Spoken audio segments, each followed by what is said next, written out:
wait a minute.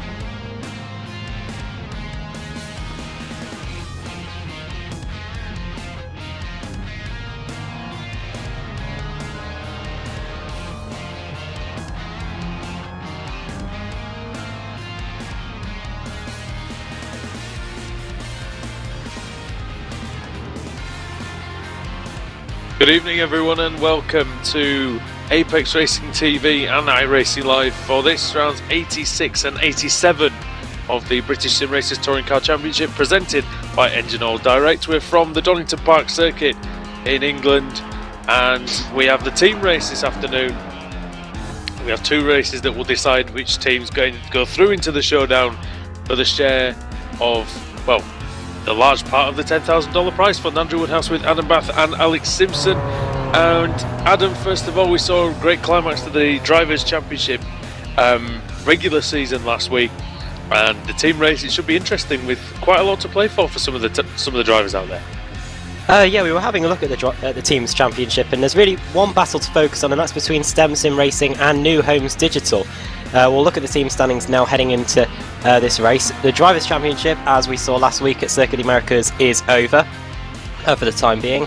And Engine Oil Direct, 377 points ahead of GT Omega, with Simpson Racing in third and New Homes Digital in fourth. So just under 200 points between Simpson Racing and New Homes Digital. Then it's Pete Newman Media in fifth, Apex Racing TV in sixth. If Pete Newman Media have a horror show, Apex Racing TV I think could leap in front of them.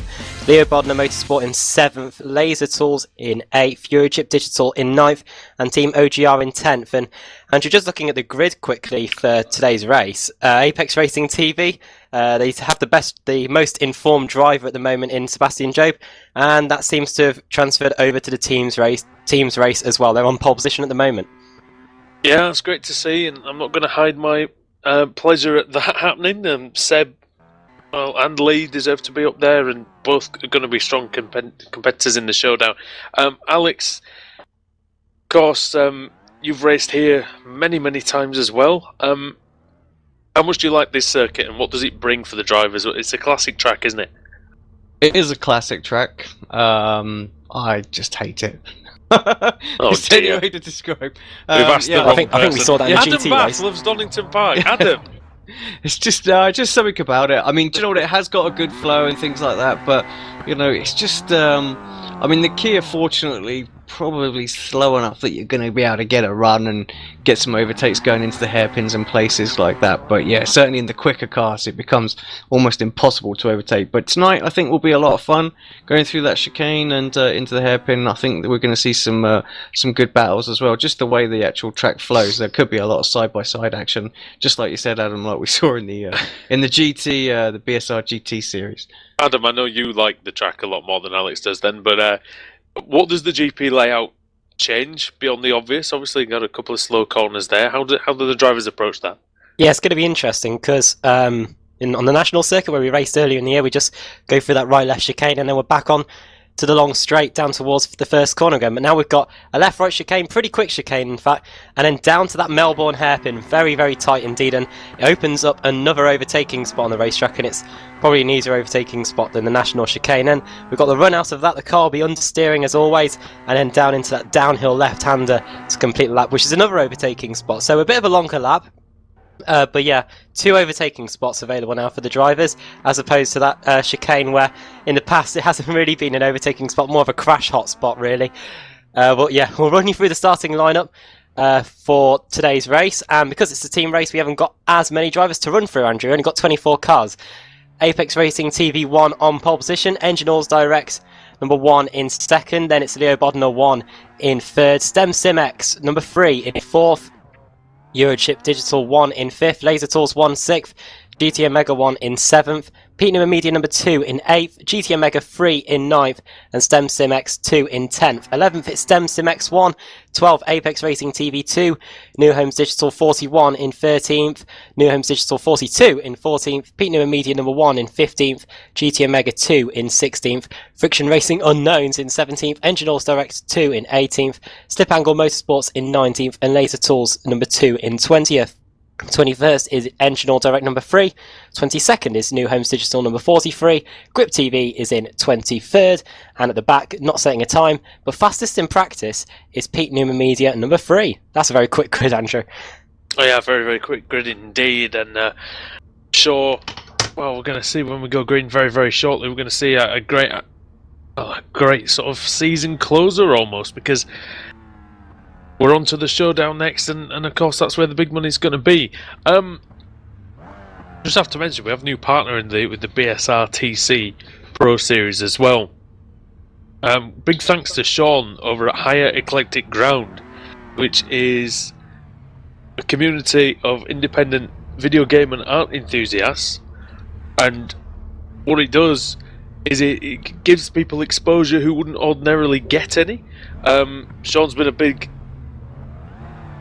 supporter of BSRTC since he's heard about it. He's been writing articles for us, and actually some of his members are sponsoring some of our drivers as well. So the first sponsorship is going to be from a chap called AJ Pickard, and he's got an iOS app which is called iGames, and that's a mobile portal to the latest news, reviews, videos and Twitch TV streams of over 30,000 games, ranging from the Atari classics to upcoming releases. So it's great to see Alex, a lot more people getting behind this championship.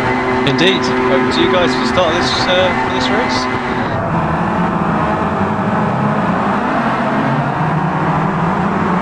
Good start. There we go.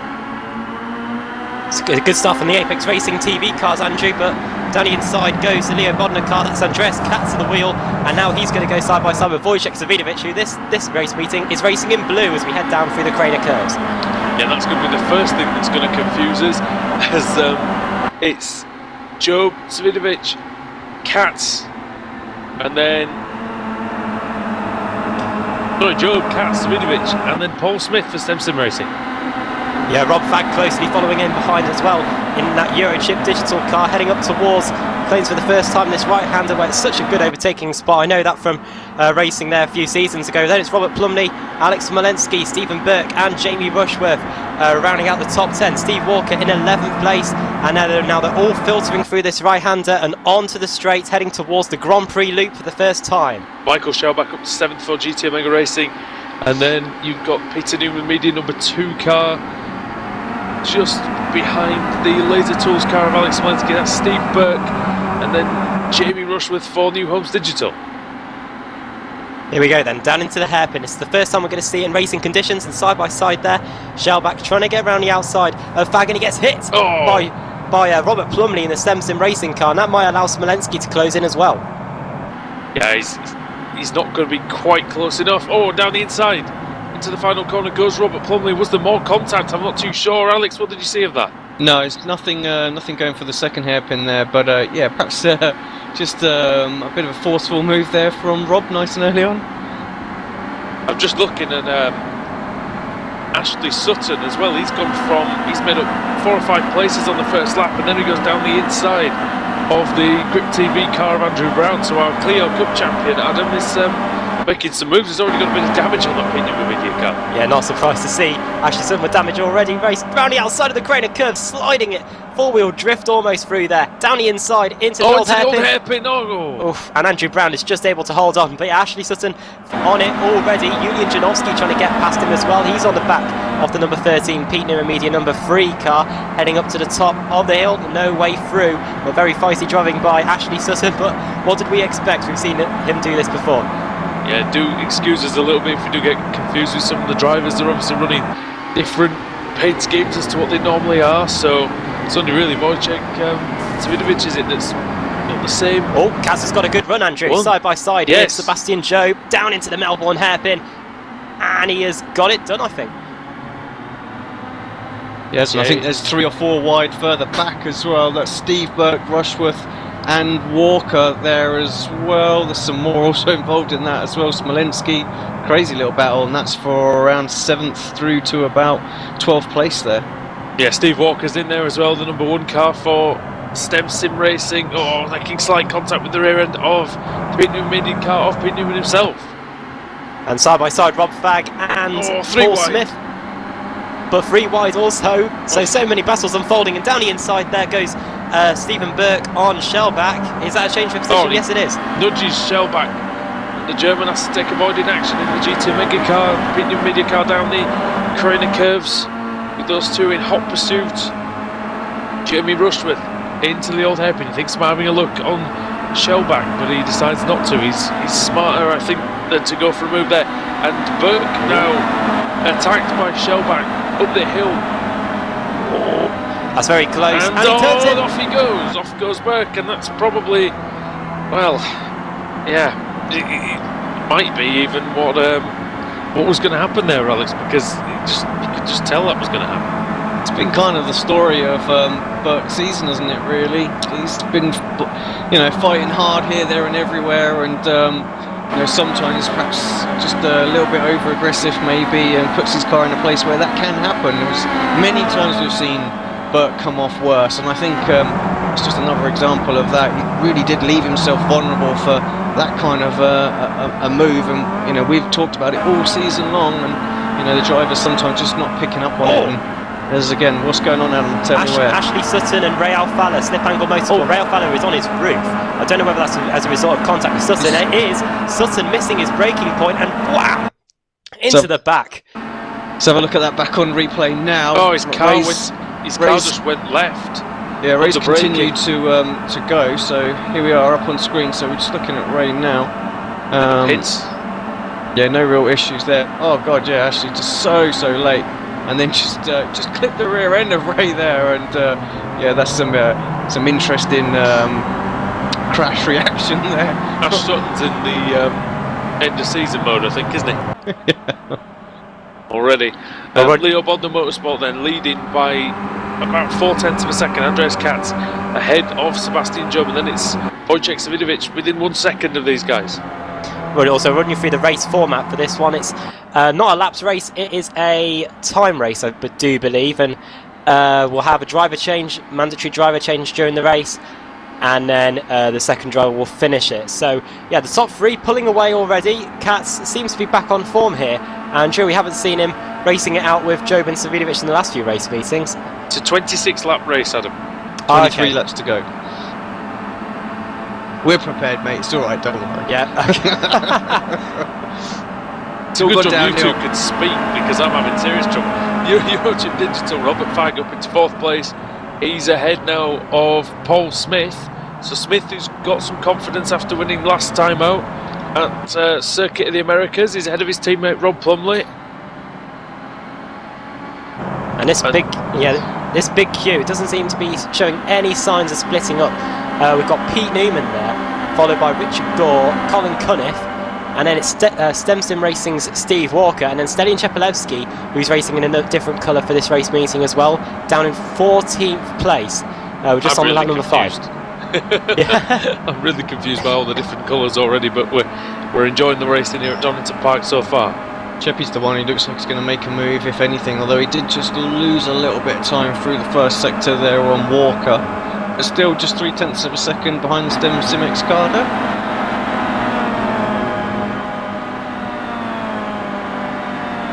Heading up then towards McLean's, no way through there, but he definitely does showing signs of trying to get the move done. Richard Gore trying to look down the inside of Pete Newman, but surely no way through there for him either. Jamie Rushworth still stuck behind Michael Shellback though, and he's got Alex Smolensky behind him as well. These two, Alex Smolensky took the place of Jamie Rushworth at the New Homes Digital team a few seasons ago, and now they've swapped teams again, and Smolensky gets a good run through the chicane, and is he going to try and get it done into the Melbourne hairpin? No way through for him yet.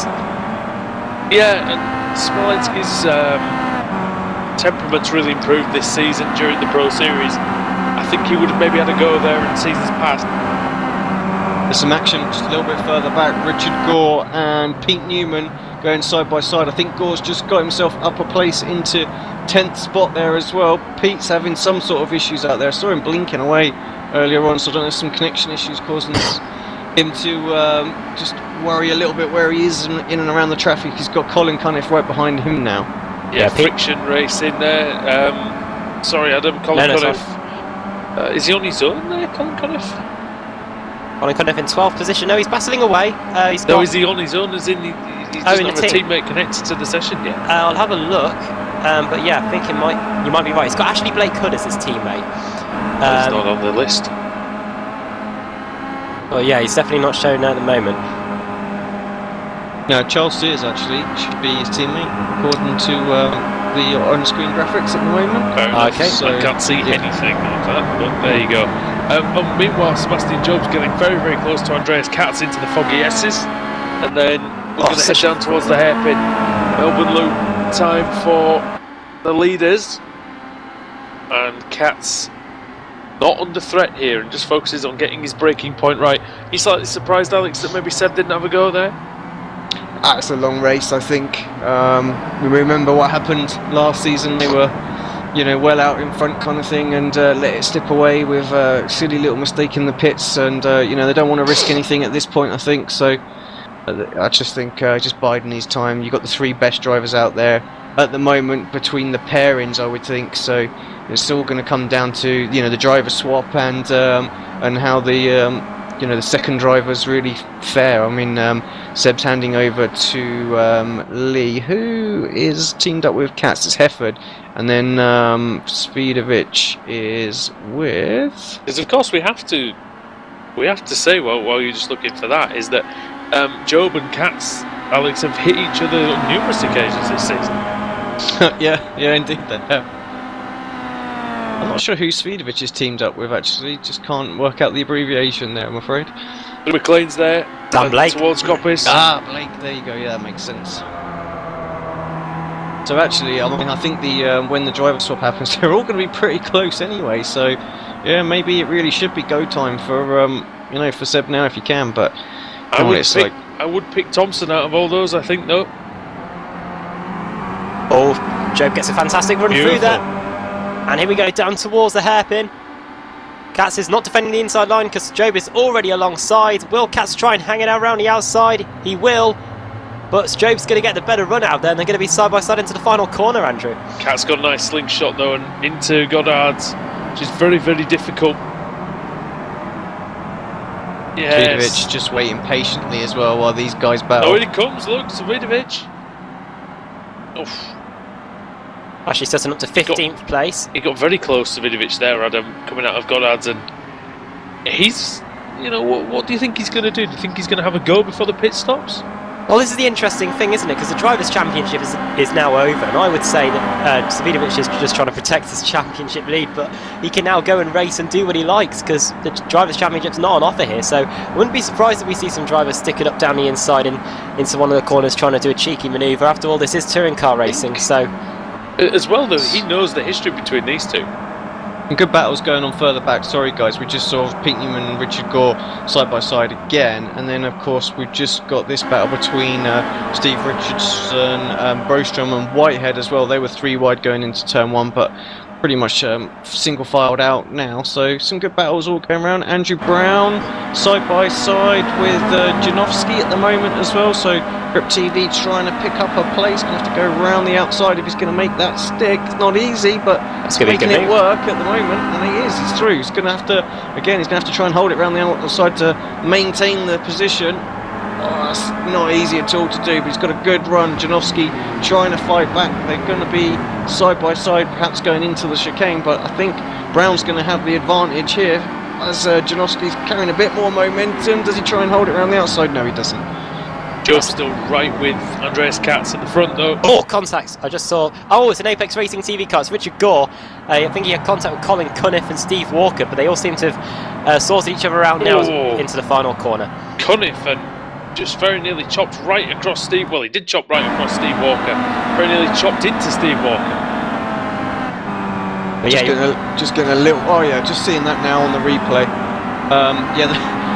Colin sort of helped him around the corner and then helped straighten him up again. So Gore lost a few places, but carries on fighting out there. Cundiff's car is an absolute disaster now, Adam.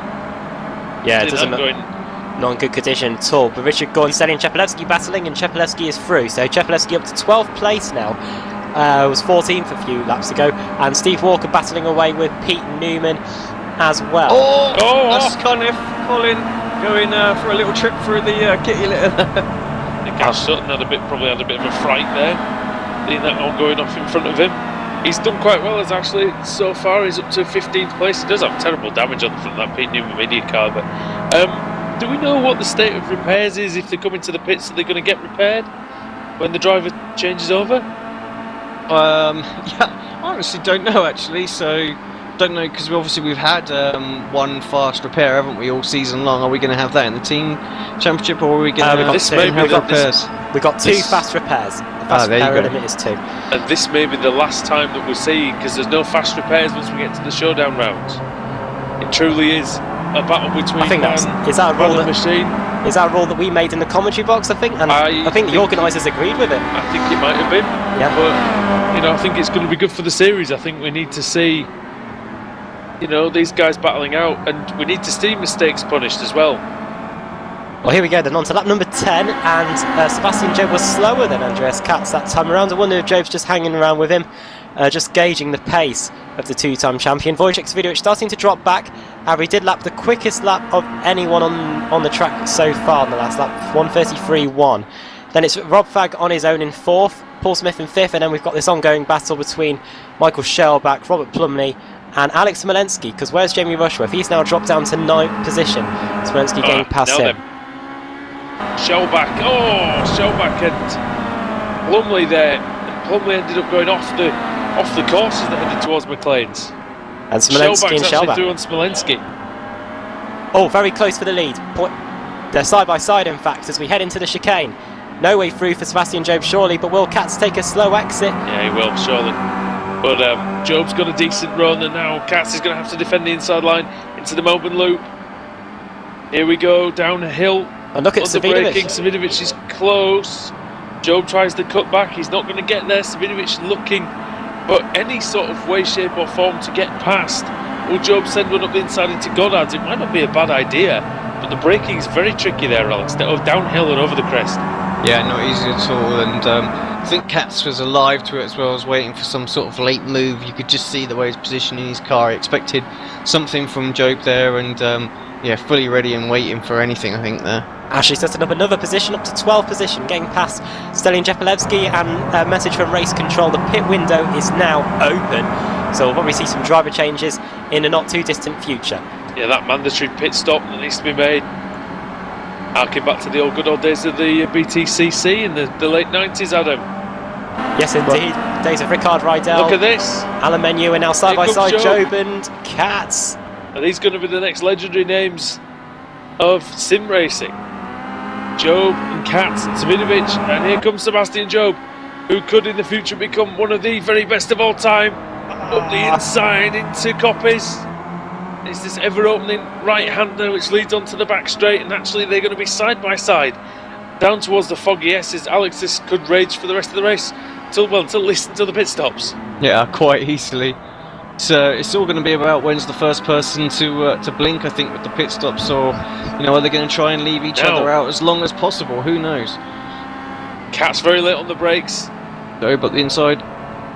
Katz round the outside. Is he going to get him out? Oh, he's going to be boxed in, and Wojciech Savidovic is going to try to go around the outside. I don't think that's going to work, but Katz dug a hole for himself, I think, there.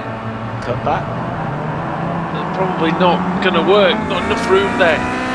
So Sebastian Jobe is now back to the race lead after losing it to Andreas Katz, and now Wojciech Savidovic sets to work on trying to get past the two-time champion as well.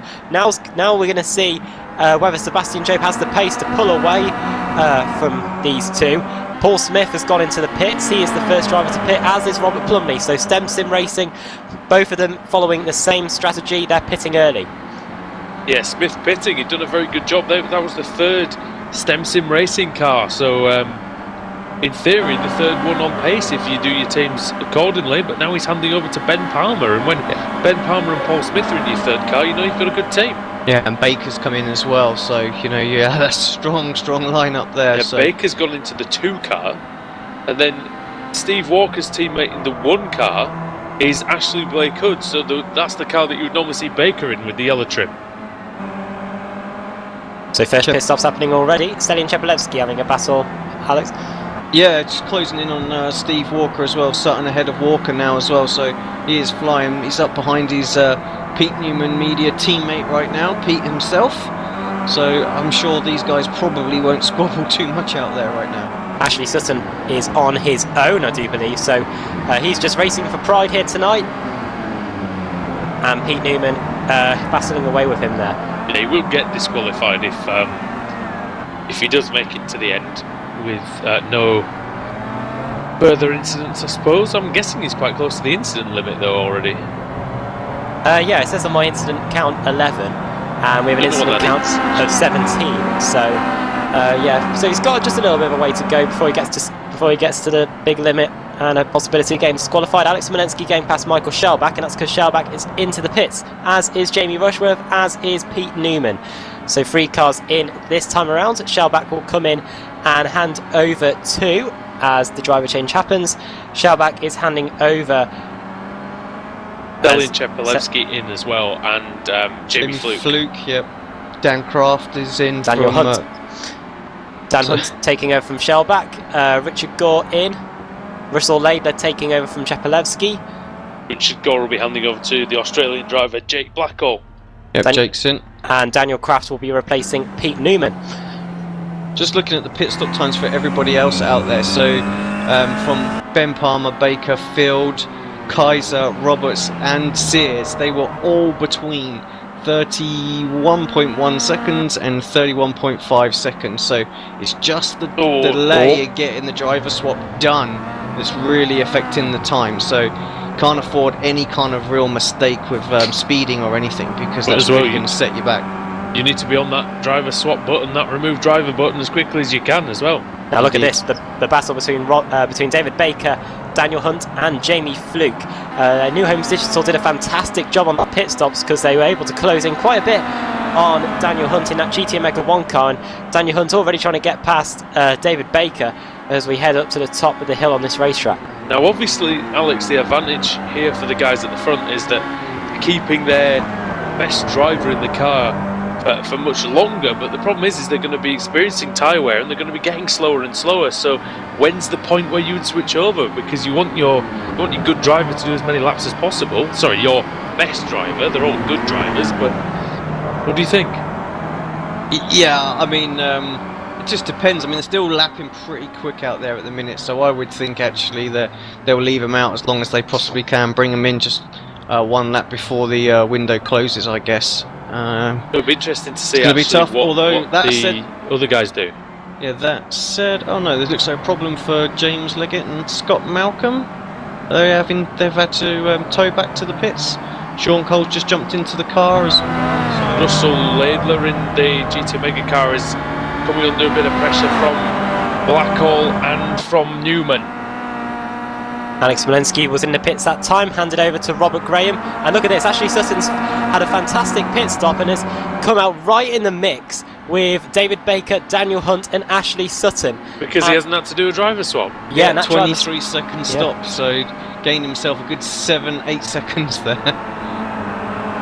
Of course, like you said, Andrew will get himself, the team will get disqualified at the end of it because he didn't do a swap. Yeah, and he can't swap to himself. Yes, anybody's wondering. But now he's right with Dan Hunt, he's right with Dave Baker, and the thing is for them as well, another advantage for Ashley, although it's kind of pointless us even talking about him when he will get disqualified at the end, is he's been driving out there for 13-14 laps, Adam. He knows the track. Yeah, and yeah, he'll have much familiar surroundings and the rest of these guys. And look at this battle, 4 cars battling away here. Lee Berridge has taken over from Rob Fagg, and look at this, he's got a fantastic run on Daniel Hunt, and Hunt's got a great run on the Simpson racing car of David Baker as well. Baker had to be late on the brakes there, and now Sutton's going to try and go done around the outside. He gets hit. Just a tap. Yeah, and that's going to allow Dan Hunt to get through. That was just enough to just stunt the momentum of Ashley Sutton. Into the final corner. Going to go into Goddard's and going to go through there as Jamie Fluke's going to try and go through as well on Dan Hunt. These are 4 of the best drivers in our series. They're all fighting really hard at it. Yeah, Laura Bond in the pits as well, and now Sutton down the inside into the first corner. No way through there. That's not going to work. Was this where Ashley got a penalty in the Clio Cup for track extension? Corner cutting or something. He did get a penalty for something at Donington, I believe. But he's I tell you what, he's staying well within the track limits here, and he's doing an excellent job of pressurising Baker. And to be honest, Baker just needs to leave him be and get on with his race, because it's not going to affect him at all, Alex, come the end of the race. No, not at all. Baker knows that. He just needs to make sure he doesn't lose a place here to Schellbeck, though. Obviously, he has a little look up the inside. This is going to be quite close. He might. Hunt now, but in the car. Sorry. All right, sharing with Schellbeck though. All around the outside, and he's just able to hold on. Good work from Baker. We've got the two leaders in. Savidovic has stayed out. Thompson and Hefford have now taken over from Job and Katz, respectively. So should this benefit Savidovic, Alex? Well, yeah, I mean, he's not going to have many more laps to do out there, so he just needs to try and get as quick lap as he possibly can, and hunt up the inside of Baker at the hairpin. Baker's had to sort of, it looked like he wanted to try and chip back around there, but got it all wrong and lost all sorts of momentum. Jamie Fluke trying to get past. Zuzlov just jumping in the car as well. We're just seeing that on our timing screen. Blackall Sorry, Lee Thompson and Steve Hefford nearly came to blows on the exit of the pits.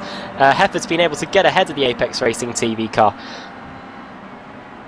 Yeah, Thompson. Oh! He nearly lost it at the old hairpin there. Yeah, big drift from for Lee there, so he'll need to... Got about the cold tyres.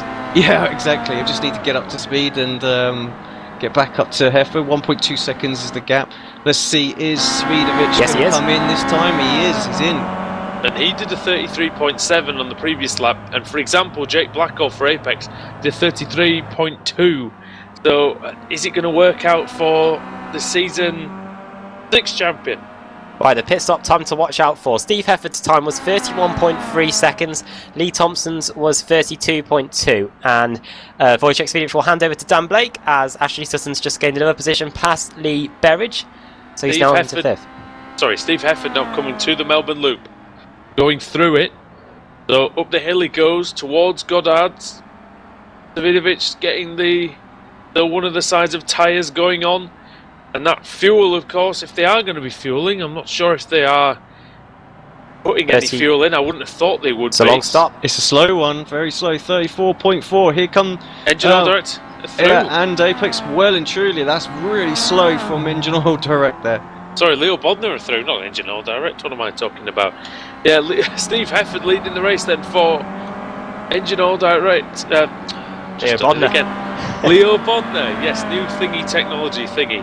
And Leo Bodner Motorsport leading here at Donington Park from Apex Racing TV, Engine Oil Direct. Then it's Stem Simex, who are now with Ben Palmer. It could be a chance for them to get closer to this lead battle, because Palmer's very quick. Yeah, Palmer's very quick. What was his lap time last time around? 1:33.5, and that's not too shabby at all. And Ashley Sutton, though, man on the mission, 1:32.8. And he definitely has this set on either a podium or who knows, maybe even a race win. We've got 9.5 laps still to go, and it's Lee Berridge. Sutton's by far the quickest man out there. Lee Berridge is in 6th, for Eurochip Digital. Then it's Dan Hunt who's now battling away with him. Then it's David Baker in 8th, Jamie Fluke in 9th, and Robert Graham in 10th. Yeah, we've not seen Lee Berridge that high up on him for a while, and he's going to have to try and keep Daniel Hunt at bay. Yeah, Berridge obviously took over from Rob, didn't he? Rob had a great first stint in that car, but he's coming under a lot of pressure now. It's the GT Omega car, has a little think about a look, going to have to go around the outside very late on the brakes. It's good way around. Yeah, it's good from Hunt. He's there. He's going to have the high ground for the left-hander here. So I think that's going to be move complete. Although Berridge gets very little brakes. Yeah, gets a tidy little run. Oh, turns in. He wanted to cut back there, I think. Knew it, but yeah. Unfortunately, there was a big bright GT Omega green car there. And he's lost a position as a result. Jamie Fluke as well is getting close. Berridge is going to go for it on... Looked like he was going to go for it on David Baker there, not quite. An interesting battle further back as well. Rusty Laidler having a little look on Ashley Blake Hood as well. So GT Omega and Stem Simex a bit further down the grid, and Jake Blackall's just sort of stalking the pair of those.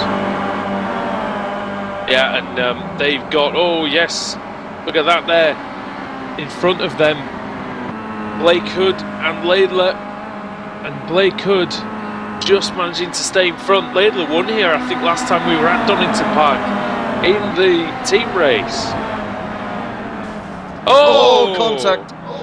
Oh, and I tell you what, Ashley Blakehood was very lucky there, Adam, because through McLean's, he nearly got absolutely rogered there. Yeah, he's just been able to hold on, and he's managed to pull away just a little bit now from Laidler, and then Blackhall, and then Kraft in the Pete New Media #1 car, so they're down in 14th place. So I don't think they've had a good pit stop window. What was their pit stop time? It was 35 seconds, yeah, so they lost all that ground that Pete managed to get in that first stint, and now they've got to do it all over again. Ashley Sutton still closing in on Palmer. Last time around 33.5 for Palmer, 33.1 for Sutton, so nearly half a second difference there. There will be a battle shaping up, I'm almost certain, in the next couple of laps between Engine All Direct with, this is for 15th place, John Roberts, and then you've got Laura Bond, New Homes Digital, Scott Malcolm, Laser Tools, and Charlie Sears for Friction Racing. I think they're going to get a lot closer as well together, and then behind them it's Sean Cole. Actually, Sean Cole battling with your own Kaiser. Here comes Kaiser into Goddard's. Sean Cole versus Lee versus Joan Kaiser, then side by side on the exit. Sean Cole doing a reasonable job up in 19th place. Might be on the front of the grid, who knows, the reverse grid draw coming up after the race as always.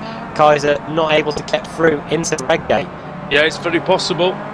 And Sean Cole, of course, the man behind the sim pit, very well known in the sim racing community, Sean Cole, and he's been, oh goodness me, and he almost got well acquainted with the wall there, because you do not want to be putting two wheels on the grass coming down Craner curves, Alex. Oh, great battle. Sorry, guys, just switch the camera up to a second. Ashley Blakehood, Russell Laidler, having a good old little fight here, and Jake's just waiting behind them as well, and it looks like Laidler's got himself through on Ashley there as well, so good move. It's going to be I think actually I was about to say we've got to switch our attention to behind as well. Craft late on the brakes, side by side again. We've seen this countless times. You can defend it. Does look like Blackwell's got a good exit there as well, so should hold on to that position.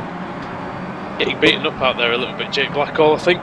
And as you can see by the state of his car, and Kraft's got a nice exit from the final corner. Can he make a move into Redgate?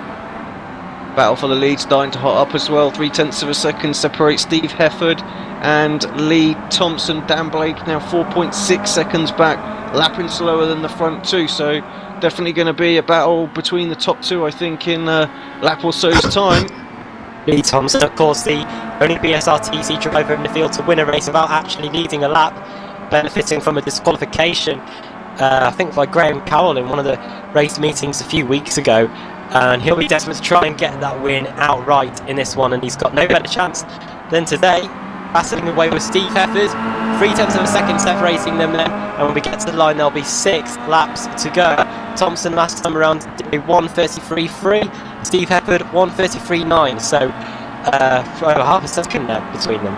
Just struggling to hear you a little bit. Yeah, there, I was about to say, Adam, I think you need to go and feed the hamsters, get them on that wheel a bit, because yeah, it just seems to be losing you a little bit there. Sound a bit like the Terminator. Judgment Day is upon us. And now into the hairpin goes Jamie Fluke and Dave Baker. Just switch camera up to that really quickly. Sorry, just yeah, missed that. I don't know what we're watching, to be fair. Hefford is coming under pressure from Thompson now. Big pressure. And this is what Adam was saying before, is that Lee Thompson is a race winner. He didn't lead any laps, Alex, and that's quite a phenomenon in motor racing itself, really, isn't it? Yeah, exactly.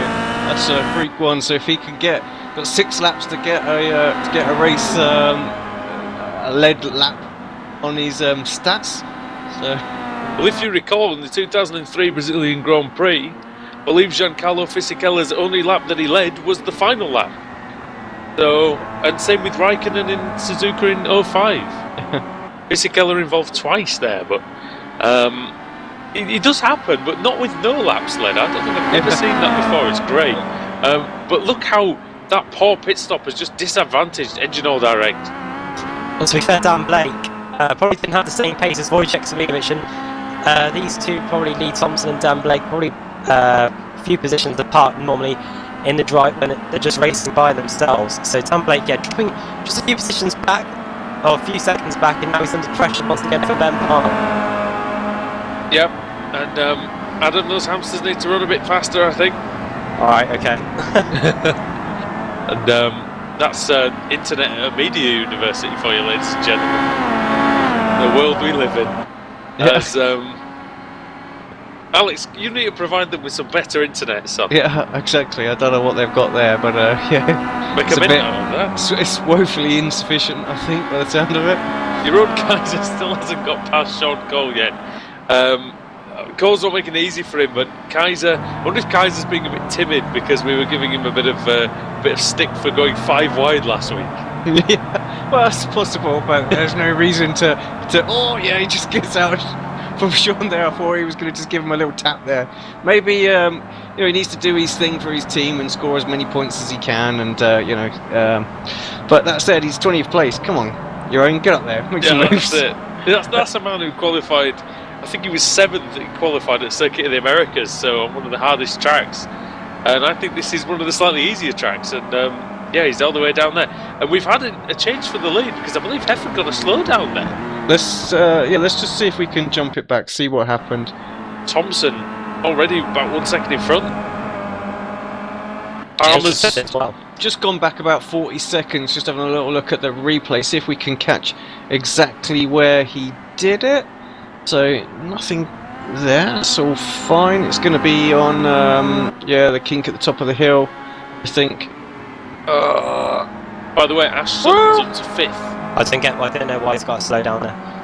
No, that's ridiculous. There's no way, unless that was for the corner before, where did get a couple of wheels on the inside. So yeah, maybe that's done it. And actually, he's dropped way down. I'm going to go back to live because Hefford's dropping Sutton, now. He's into Sutton the pits. Through into 4th. What's going on? Hefford's into the pits. Do we know? Got any idea what's going on there? That was a disaster for them. So, maybe Adam can find out. I don't know if he's disappearing to do that, or maybe just to reset his connection. But yeah, like you say, Dan Blake also dropping down to 4th, Sutton up to 3rd, Palmer into 2nd as well. So everything all Hefford's had to come into the pits. I wonder if he got a stop. In the pits. Did he get a stop and go penalty or something? I don't know. He might have actually cut the course on the left-hand kink out of the old hairpin. Do you think he got black flagged for not serving his slowdown or something? That might be the case. I mean, Alex, how long does it take normally? I mean, about half a lap is what he did, possibly?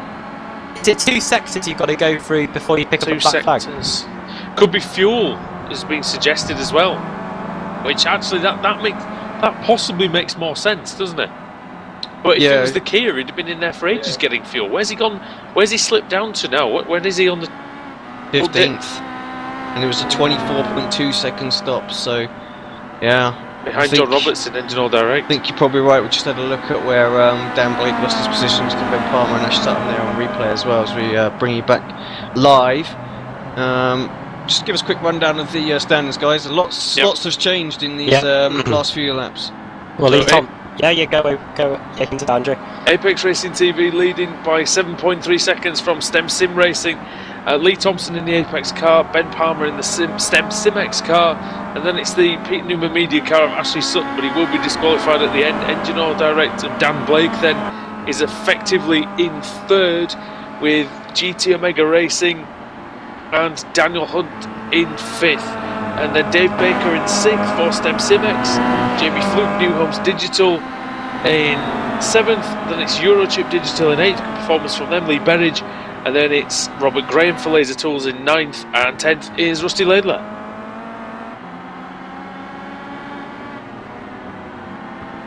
Final two and a half laps to go then, and it looks like Lee Thompson's on his way to taking that victory, 7-second lead.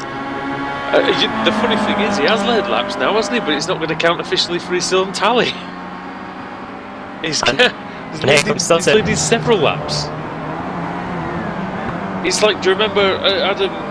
I think it was earlier on in this season. I don't think Dave Baker had led a lap until he came to this very track to do the team race. Sutton puts a great move there, very late on the brakes. We know how good Ash is. out there he's on the brakes. He just really showed good. it there, ridiculously late on the brakes. Nothing Palmer could do. Palmer's been quick all race long since he jumped in the car, but you just can't compete with the braking ability of Sutton out there. He's been so strong for what, 4 or 5 seasons that we've been covering this. Well, this still means though that Ben Palmer will officially finish in second. Yes. So no reason for him. So no reason for him to fight it either, which I guess is probably what Palmer was thinking there. Unless Dan Blake catches him. Jamie Fluke closing in on Baker. This, of course, is quite important for the championship and the team points. I mean, the two Jamies, obviously, they needed to finish ahead of both Simex cars, really, and they're behind 2 at the moment. So, look at this scrap for 8th place as well. So you got Lee Berridge, Robert Graham, Rusty Laidler, Dan Kraft, Ashley Blake, Hood, and Jake Blackall there. So yeah, really starting to up with 2 laps to go. Oh, and slow down for Robert Graham. Yeah. Graham's lost 4 or 5 positions there. Lost all the positions, as they say on the internet. And Berridge up the inside of. No, it's the other way around. Sorry, yeah. Laidler up the inside of Berridge. Yep. Another place for him. I was just about to say how good Lee Berridge was doing, keeping those guys behind, but and then that happened. So it's curse of the commentator strikes again, I think. But it's in the Pete Newman media car, Dan Kraft, just there. And you were talking, Alex, about New Homes Digital needed, and New Homes Digital needed a much better meeting here. No, that's not going to work at all. Blackall has to get out of it. He madly stamps on the brakes in order to prevent himself crashing into the back of the Pete Newman media car. Still 3 wide there for a moment, coming off of that hairpin there for a moment. Did Blackall manage to gain a place in all of that? I think he did somehow as well. Laura Bond disappearing. What's going on with Laura Bond? She's been struggling with her connection this evening, I know that much. It's not looking good. It might be a disconnect, I'm afraid. So disaster. This is not for what New Homes Digital needed at all. They can't afford this at all. I think this pretty much seals their fate. Yeah, I'm sure it does actually. Will allow Simpson racing at 13. They'll probably be uttering a very similar curse word in the Bumble chat, but yeah, it's just bad news for them. I mean, they told me before the race, Jimmy Rushworth said to me that they would have to have a perfect race, and it would have to be an absolute disaster for Stem Simex, and we all agreed that Stem Simex just don't have disasters, Alex. Yeah, agreed. Colin Cunniff's had to jump into the car as well for friction with 1 lap to go. Miscalculation on fuel there, I'm sure. Yeah, here comes Lee Thompson, guys. And Lee Thompson then rounding Goddard's for the final time.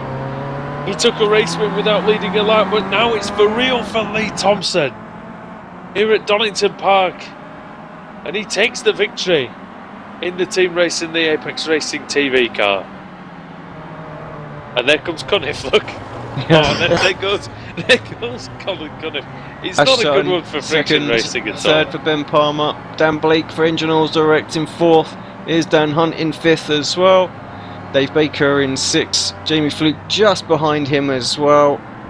Coming across the line after that, we've got Rusty Laidler in 8th. He's happy with that. Behind him is Lee Berridge in the Euro Chip Digital car. Dan Kraft rounds out your top 10, closely followed by Jake Blackall, Rob Graham, Ashley Blake Hood, and then a little bit further back, Steve Hefford after that second pit stop, in such a great position to win that race. Thrown away, much like we've seen Apex Racing TV do just as when we were here, earlier on in the season. So exactly the same, really. That was the race that me and Adam competed in. Because we remember them not so much success. Well, we were okay. Alex, it was a disconnection for Laura Bond, by the way. And if it was fuel for Leo Bodner that was the issue, could have been why they were pulling away from Lee Thompson so quickly. Yeah, originally, quite possibly. Coming out with a light car, and they had a better pit stop, which does indicate a lack of fuel. Interesting to see if we could get a word with them after either this race or the second race. I might actually see if we can borrow Yeah, Is Mr. Katz around? We can have a... yeah, he's not in the car right now. Let's see if he's in there and wouldn't mind having a quick word with us. Where am I looking? Leo Bod the Motorsport. Andreas There he Katz. is. There we go.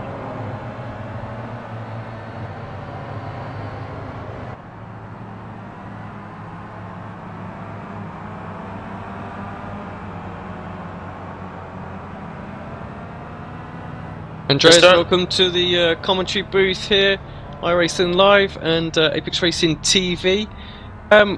Looks like you're in such a good position. Great first stint from yourself. Got yourself up into the lead, and then yeah, we're just wondering what happened in that second stint with the second pit stop there. If he's there, that is. Now we'll stick with him for a second just to see if he is back. Doesn't look like he's going to be around. No, that's unfortunate. We'll try and grab him maybe. I've banished him. I've banished him to the wasteland that is the Leo Bodner Motorsport channel. Yeah, maybe we'll speak to Steve or something like that for the end of the next race or something to find out exactly what happened there. But, It's quite cutthroat, isn't it? Trying to speak to someone after a race has gone so badly wrong. But yeah, you know that's what happens, I suppose, in racing. But either way, it's quite a big blow for them. It's not so big a blow as it was though out of New Homes Digital. An absolute shocker. Yeah, it's not what they wanted, and it looked already pretty slim going into this race meeting that they would get into the showdown, but now it's almost a certainty, I think. Yeah, so Simpson Racing will be the third team to go into the showdown. They'll be joining, of course, the likes of GT Omega and Engine North Direct.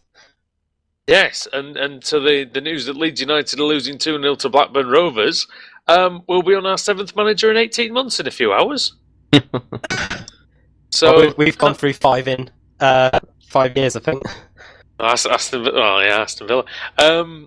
Yeah, great race, guys. I really enjoyed that. It was a good race actually. There was lots of little battles going on throughout there, big sort of reasonable packs as well. So it's good. That's what we wanted to see, and teams seem to split the teams up quite evenly as well, so that they could continue the battle. A few drivers obviously a little bit quicker in the second stint, trying to work their way through. It was good. I hope for much the same for the second race. I've got a question for you though, guys. Is in regards to the second race, what are we doing? Yeah, we only got 24 cars. And it's 26 reverse grid places. So, is the wheel going to break then? Well, it won't break, but well, if it doesn't have a Richard Gore button on it this week, does it? Well, no. Well, if we roll 25 or 26, do we roll it again and try and get a different number? Yeah, I think we'll do that. That'll be fairer, because otherwise it gives like 24th the opportunity of getting pole position 3 times there. So I do want to just take the moment to just thank I just want to thank everybody who's watching us on iRacing Live tonight as well. The BSRTC Pro Series, it's a team race from Donington Park, and of course we've still got the one more race for you. Alex, yeah, take it away, my friend. Yeah, well, just give us a rundown of the final results, and I'll get the Wheel of Fortune ready. So Apex Racing TV takes the victory, and of course, as we were saying, it was Lee Thompson who takes his first win of the season. Ashley Sutton comes in second, Ben Palmer in third, Dan Blake in fourth, Dan Hunt in fifth, David Baker in sixth, Jamie Fuchs seventh, Russell Layla eighth, Lee Berridge ninth, and Dan Craft in 10th. 11th, Jake Blackpool. 12th was Robert Graham. 13th, Ashley Blake Hood. 14th, Steve Hefford. 15th, Sean Roberts. 16th, Scott Malcolm. 17th, Sharon Kaiser. 18th, Sean Cole. 19th, Simon Field. 20th, Danimir Zuzov. 21st, Mike Mason. 22nd, Colin Cunniff. 23rd, Brian Blackford. And in 24th place, it's Laura Bonds. So the car's eligible. 15 down to 24 this time. So it's John Roberts, Scott Malcolm, Sharon Kaiser, Sean Cole, Simon Field, Danimir Zuzov, Mike Mason, Cunniff, Blackford or Bond that's going to be on pole. Yes, and sorry, you do sound like a robot. I do apologise. You do officially sound like a robot. And Adam the Terminator back. The chat's loving you though. Don't worry, mate. You've been called Megatron. You've been called all sorts on there. I assume they don't mean Calvin Johnson, but they just mean You. Boys, I think we should regroup a little bit and then bob back in Oh, about God, 10-15 minutes. We've So still this got time. we still got the number to. Have we bring not up. done the number yet? We've not done the work. Crikey. We've lost Bloody it today. Moses. Here we go. We can be forgiven for this because it's not a driver's race. To put it on motors. It's fine. Here we are, number 20, 20th place, reverse grid, no issues for a re-spin. So that's GT Omega number 2. So that's Stamir Suzov. It's Zuzov and Janowski. Second will be Peak Newman Media 2, then New Homes Digital 43, Engineers Direct 2, and then Laser Tools 2. Yes. I only get one spin a week, so I'm going to do it again. Yay! Oh, you're just going to do it again for fun, basically? Oh, Yeah. No. That's it. Just see which one the admins take. Oh, 26. No, it's It'll land on "Give me your boots, your clothes, and your Kia" is one of the comments on the chat. Okay, Forgot to say please. it would have been 16 if we had to do it again, but we didn't, so ignore that. So, Who would 16 have been then? It would have been. Would it have been Richard Gore? It would have been Laser Tools 2. So yeah. That's Malcolm and Leggett. It would have been, but it's not them. It's GT Omega 2, Zuzov and Janowski. Right. So we will go back and try and gather what slither of professionalism we have left, and join you again in 10-15 minutes time for the start of race 2 of the team races here on the BSRTC Pro Series. We'll see you soon.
Simulated racing can be awesome, but it can also be kind of a free-for-all. Interestingly, auto racing faced the same problem in its earlier days. Whether it was on the back roads, the beaches, or the city streets, the racing was fun. But there was always a certain level of chaos and danger, until some folks came along and put some order to all of this. Stuff like official racetracks, regulations about weight and equipment, and enforcement of standards. That's what gave us high-speed excitement, fast-paced action, and photo finishes. That's when racing became racing. The guys over at iRacing.com have made the same transformation in the world of sim racing. Sure, they've got the most accurate tracks and realistic cars out there, but that's just the start. See, iRacing analyzes the performance and results of each driver in every race, so you can be sure you're always placed in races where the competition will be tight, and that those reckless drivers who ruin it for us all are kept in the pits. Not to mention that with over 45,000 active members already in their vast community, you can find races day and night, so you can always get in on the action. You can even join a league of your favorite series. And since updates are always automatic, you don't have to worry about software and can focus on the track. Zip up your fire suit and check out iRacing.com.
Truex in the outside, contact made. 56 slides it at a 4. Who's going to be at the stripe?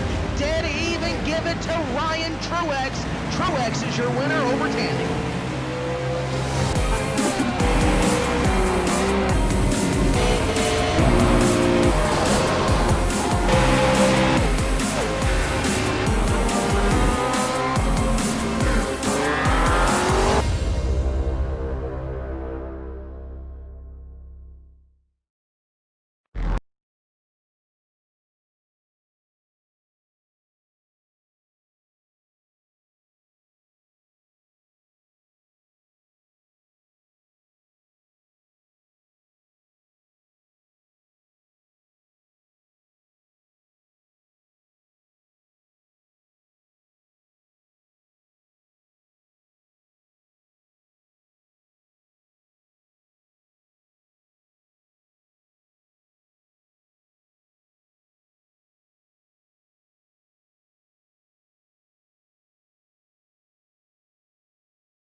Simulated racing can be awesome, but it can also be kind of a free-for-all.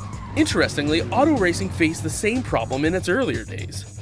Whether it was on the back roads, the beaches, or the city streets, the racing was fun. But there was always a certain level of chaos and danger, until some folks came along and put some order to all of this. Stuff like official racetracks, regulations about weight and equipment, and enforcement of standards. That's what gave us high-speed excitement, fast-paced action, and photo finishes. That's when racing became racing. The guys over at iRacing.com have made the same transformation in the world of sim racing. Sure, they've got the most accurate tracks and realistic cars out there, but that's just the start. See, iRacing analyzes the performance and results of each driver in every race. So you can be sure you're always placed in races where the competition will be tight, and that those reckless drivers who ruin it for us all are kept in the pits.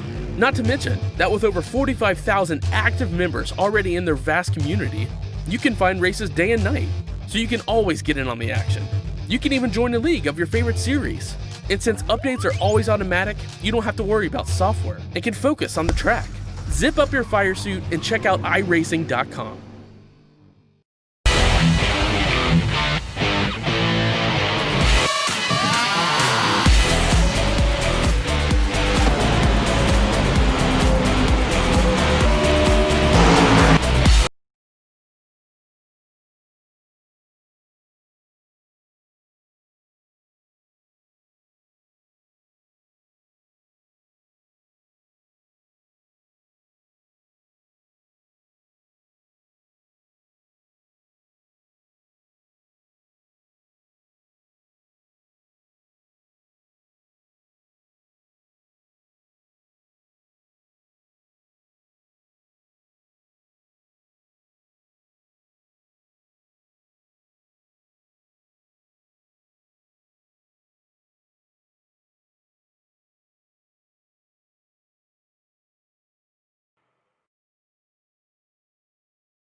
on the outside, contact made. 56 slides it in at 4. Who's going to be into the stripe?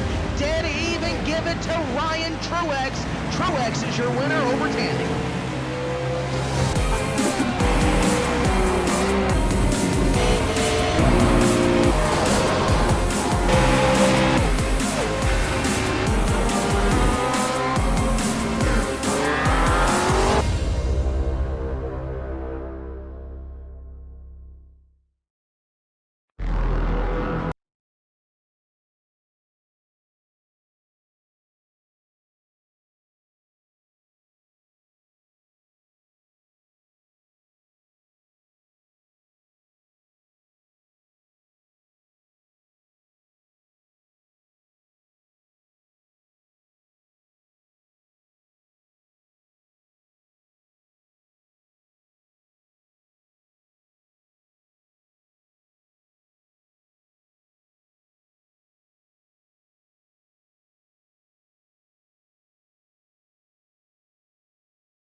Welcome back to iRacing Live and the Apex Racing TV YouTube channel. It's round 87 of the British Sim Racers Touring Car Championship. It's the second team race of the evening from Donington Park here in England.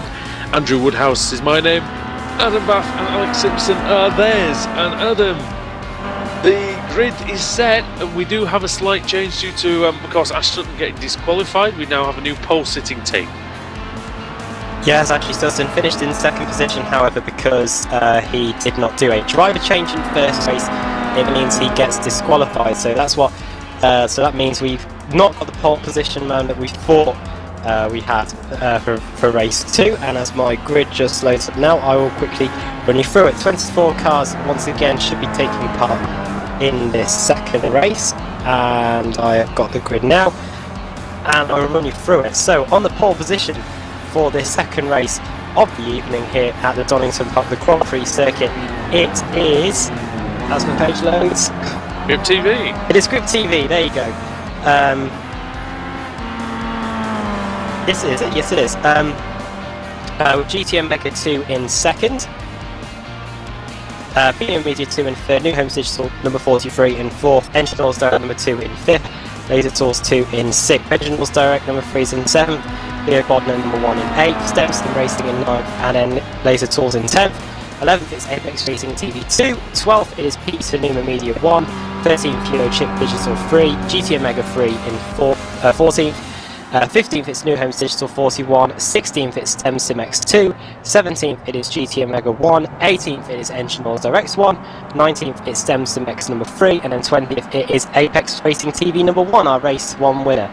And 21st it is Grip TV 2, 22nd Friction Racing Unknowns, 23rd it is Slip Angle Motorsports, 24th New Homes Digital 42, and then right to the back it will be Ashley Sutton once again. Right, yes indeed, and we want to thank everybody joining us on iRacing Live today as well, as we're just a minute or so away from the green flag. Alex, what are you expecting to see then with the reverse grid in the team race? Is there going to be much of a change in mentality? I think it'll be much the same as what we've seen all season long, so it'll be a little bit more feisty than normal, certainly than the first race. But yeah, I think we'll have good racing throughout. Obviously there's the team aspect of it. There's a couple of teams still trying to get themselves into the chase, although I think StemCimex have pretty much locked that in. As long as they don't have disconnections in this race, they should be okay. Worth pointing out as well, obviously, the way the reverse grid works here is it's not something that can be done directly within the sim. So the lights are going to go green, everybody's going to stay in the pits, and they're all going to be called out one at a time to form up on the back straight. What will happen at that point then is the caution will be thrown, and we will go racing the lap after that. So bear with us just while the admins get this all set up. It's takes a few minutes just to get everybody in and to the right place, but once they're sorted, it's going pretty quickly, but works quite well. And for those of you that have just tuned in as well, and don't know, we're joined by Adam and his super reliable internet connection tonight, so a little apologies for that. If you want to hear the broadcast back and the highlights on Motors TV, the recordings are done locally, so be perfect audio quality there. You can catch those streams or broadcasts on Tuesday nights on Motors TV, so that's all over Europe as well. I do have a question though, Alex. Andrew Whitehead's in Engine All Direct, but Grip TV is showing an Andrew Whitehead in their team as well. That's interesting. Can you see that as well? No. Right, I think my thing is just going. I think my interface right. is just I can see an Andrew Whitehead and an Andrew B Whitehead. It's just changed. Is it the same person? Oh, I'm going to find out. Hold on. Give me a second. Give me a minute.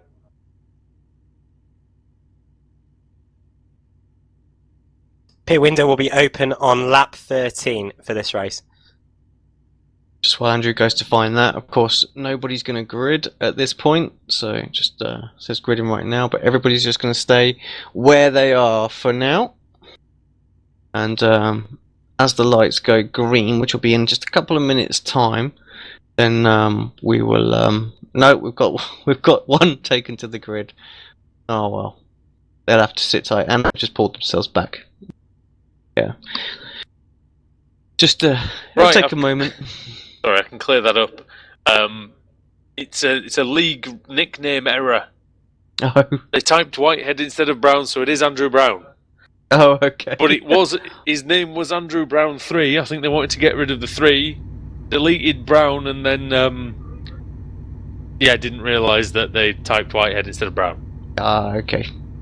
So what we're Right. hearing now, we can hear the green, but all the teams are missing the start. Sorry, Alex, I didn't mean to interrupt you there. No, we're just saying that as well. There's a couple. I think there was 2 cars that actually put themselves onto the grid, but have had to pull themselves out of it.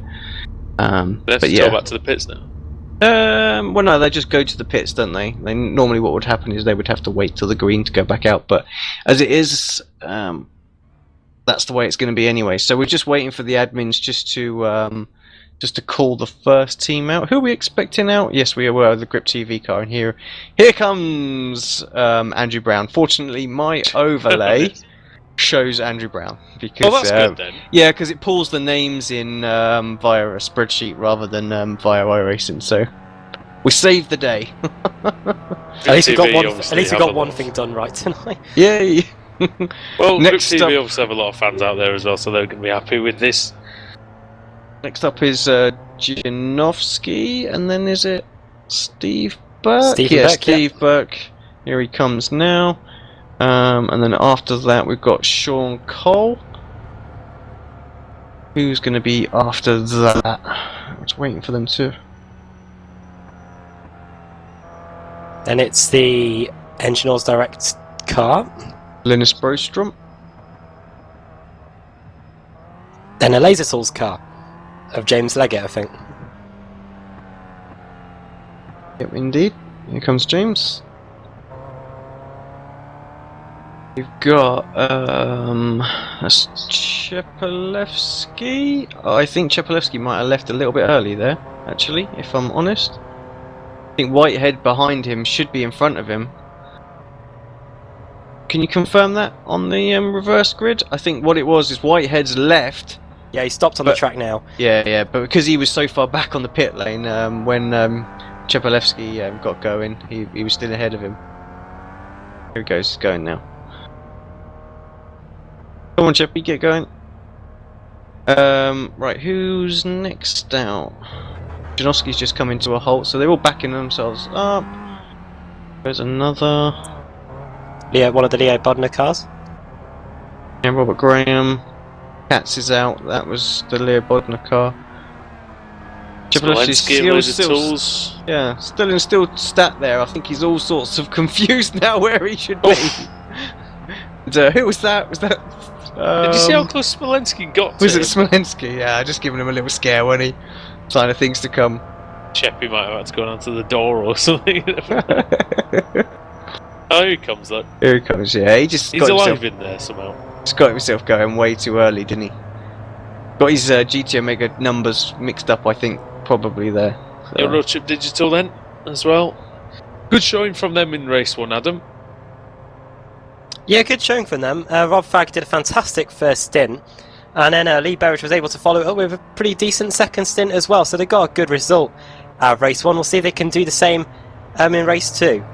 Right, just to confirm again, just because there's a couple of people that have asked, because iRacing don't do reverse grids For team races, what's happened is nobody's taken to the grid, the lights have gone green, the admins are calling them out in the correct order. They're all going to form up, hopefully, if we go to, there we go, we go to some of the people just sitting there waiting. So they're all formed up in their reverse grid order down the back straight. We'll call a yellow flag out, they'll catch up with the pace car, and then that'll get pulled in the lap later and we'll be racing. So just takes a little while for everybody just to get lined up, but yeah, it does work quite well. Just takes a few minutes just to get everybody out. Who's still in the pits right now? Can't be many. I don't think anybody is. Oh, here we go. New Homes Digital 42. Hip Stevens. And Ashley Sutton is the last one out of the pits. Ashley Sutton, who's going to get disqualified again.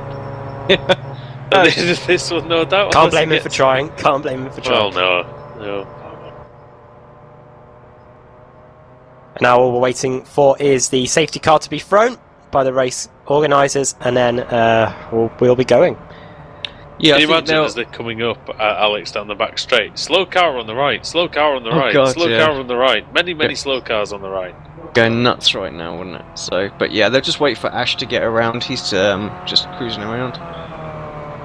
There's a few people. Somebody's reversing on the main straight there. Svidovic just getting into line, and he. Is that Dan Hunt? So yeah, so Hunt's going to take the first stint this time. And Lee Thompson also in the Apex car taking the first stint. Svidovic back in for the Engine Oils Direct. Right, we're almost there. We're just literally waiting on the last two cars, which I believe is Kip Stevens. He's just coming around now to join the back of this. But they might not need a formation lap, might they? They might just go on this. I think they'll throw the caution. That's the way, because it's pretty fair, isn't it? So here they go. Yep. So What they could have done actually is stopping before that final sector. They could have almost just let Andrew Brown be the pace car. well, they might do. Let's see. Safety car. Yeah, there we go. Yellow flag's out. So There will they'll be have one formation lap. to, yeah, I think they can bring it in sooner, can't they? They can tell the safety car to go in. So they will literally just do that straight away on the command. So Takes- who are we picking then, Alex? For this one, ooh, now you're asking. I wouldn't know. I'd have to say I think Katz and Hefford, surely they've got to be the 'Cause they're favourite. starting. 8th place. So that must put them in a really, really strong position, I would think. So Who's just in, again. Sorry, go on. Who's the Linus Bostrom's teammate? Sharon Kaiser. I'm gonna Oh, maybe, yeah. I'm gonna go with those two. Okay. Just yeah. Jeroen might get. He's not had a very good week. He got disqualified from Circuit of the Americas as well for something which, to be honest, I thought was a bit dubious. I thought it was a racing incident, but there you go. The stewards decided differently. So I'll just go through the order then. Grip TV in the lead at the moment behind the safety car. GT Omega Racing second. Then Peter Newman Media 2. It's Andrew Brown for Grip TV. It's Janowski for GT Omega. It's Burke for Pete Newman Media, and then it's New Homes Digital 43. That's Sean Cole. Then Engine Oil Direct 2 with Linus Brostrom. Laser Tools 2. James Leggett. Engine Oil Direct 3. Andrew Whitehead. Theo Bodner 1. Andreas Katz in 8th. Then Richard Gore in 9th for Apex Racing TV 2. And then Pete Newman Media 1 with Pete Newman. We could take the time during the safety car to preview what is going to be happening over the next. Is it 4 weeks or 5 weeks of the showdown? 5 weeks of the showdown, 15 races for it all, both for the teams and the drivers. The drivers competing, I believe it's for £2,000, and then it's the $2,000, I beg your pardon, and then the teams, Alex, for $4,000. Yeah, exactly that. I think the final 15 races are going to be brilliant fun to watch. And yeah, it's where all the money gets shared out and divided up. So it really is crunch time. And we're going to see, if there is going to be a difference to the way drivers race. I think there might be a few that might be a bit more aggressive. There might be a few that take it a little bit more cautious. Who knows? It's going to be interesting to see what happens, I think. Well, it's been a long old road, boys, and that's where the road is going to meet its end. Is in at the end of November, well, into December, and where the $10,000 is going to be dished out. And I tell you what, it's even just the regular season so far, Adam. It's been by far the best series of BSRTC. Oh yeah, one of the best completely. And I didn't think we'd get there at some points during the season. Yeah, but March. I think the league almost nearly disbanded halfway through. Oh yeah, we started at Phillip Island in March. Yeah, we had a few rocky races. I think Charlotte Motor Speedway springs to mind for some reason, and then and yeah, getting back on form, and we've had some brilliant races to win the regular season. Suzuka, Brands Hatch, Circuit of the Americas have all been brilliant. And yeah, we start the showdown next week into Lagos, I think. Pace cars stayed on track as well. Yeah. Lights have gone off this time, so they obviously just didn't get that command in quite early enough. But yep, that's Lights are off this time, so just Yeah. be one more lap.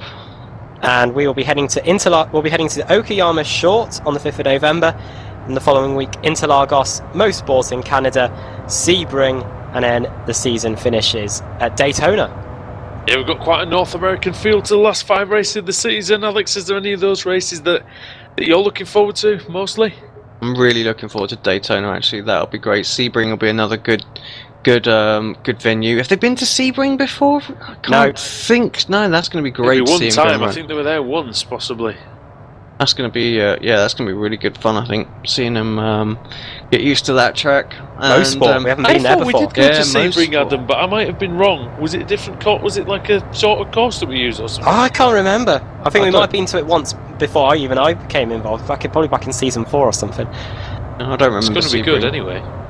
If we do go there, it's a track that I've grown to like quite a lot. I used to hate that place, but it's definitely a very, very interesting, challenging track. A lot of different track surfaces and high curbs, and yeah, you've got to be quite precise there, so that's going to be great. And I tell you what, it's just going to be so good to see this title decided, you know, for the teams and the drivers after all this time, Adam.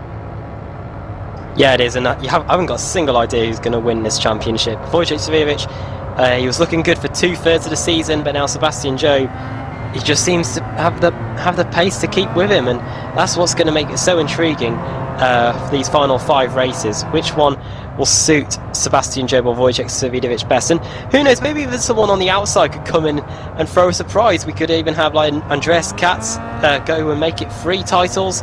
Could easily do that. He's easily good enough. We have Simon Field with his 6 wins. David Baker with his 1 win. Could consistency be the key again in the VSRTC?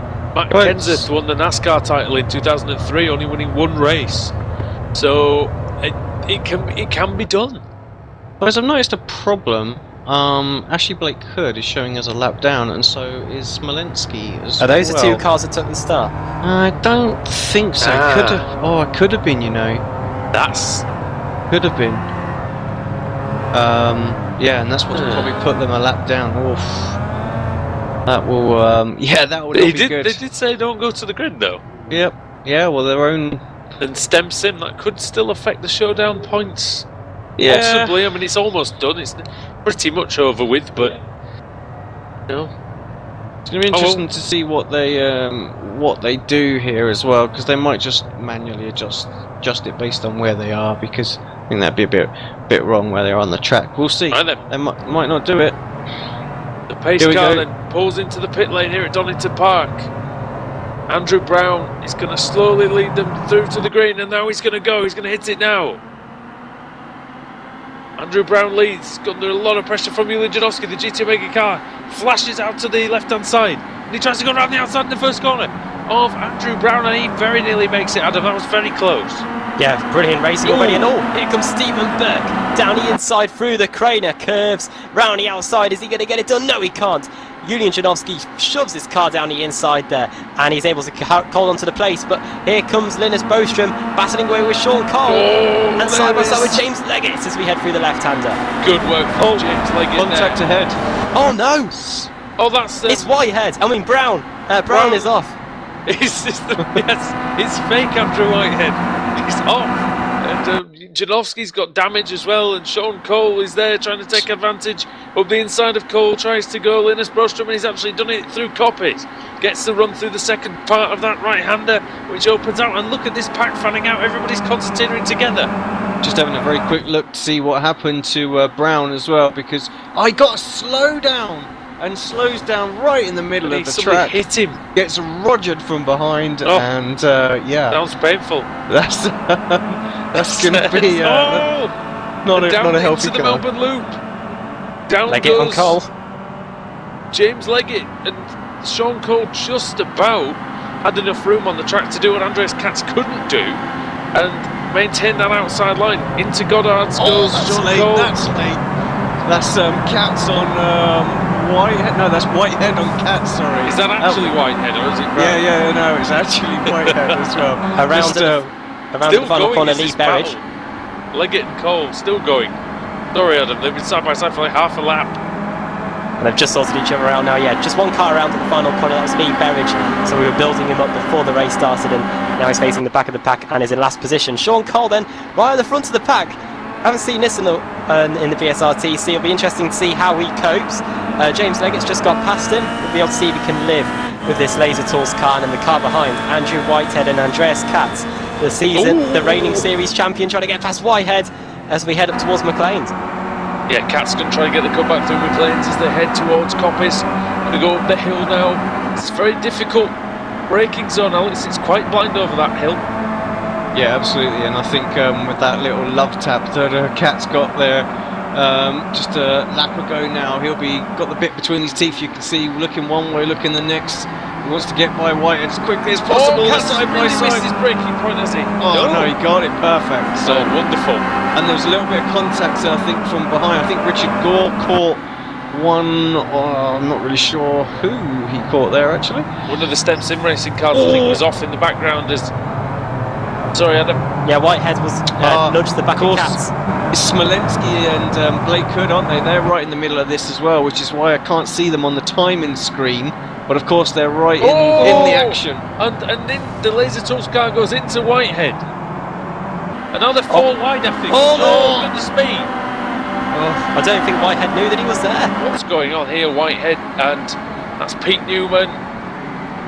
Round the outside is looking as the new Hubs Digital car, Jamie Rushworth, but even he got caught out there. Now Daniel Hunt's going to try to get past him as well, and they've got Savinovic just behind with Plumley and Thompson and Sutton and Alfala. That's what names to reel off there, Alex.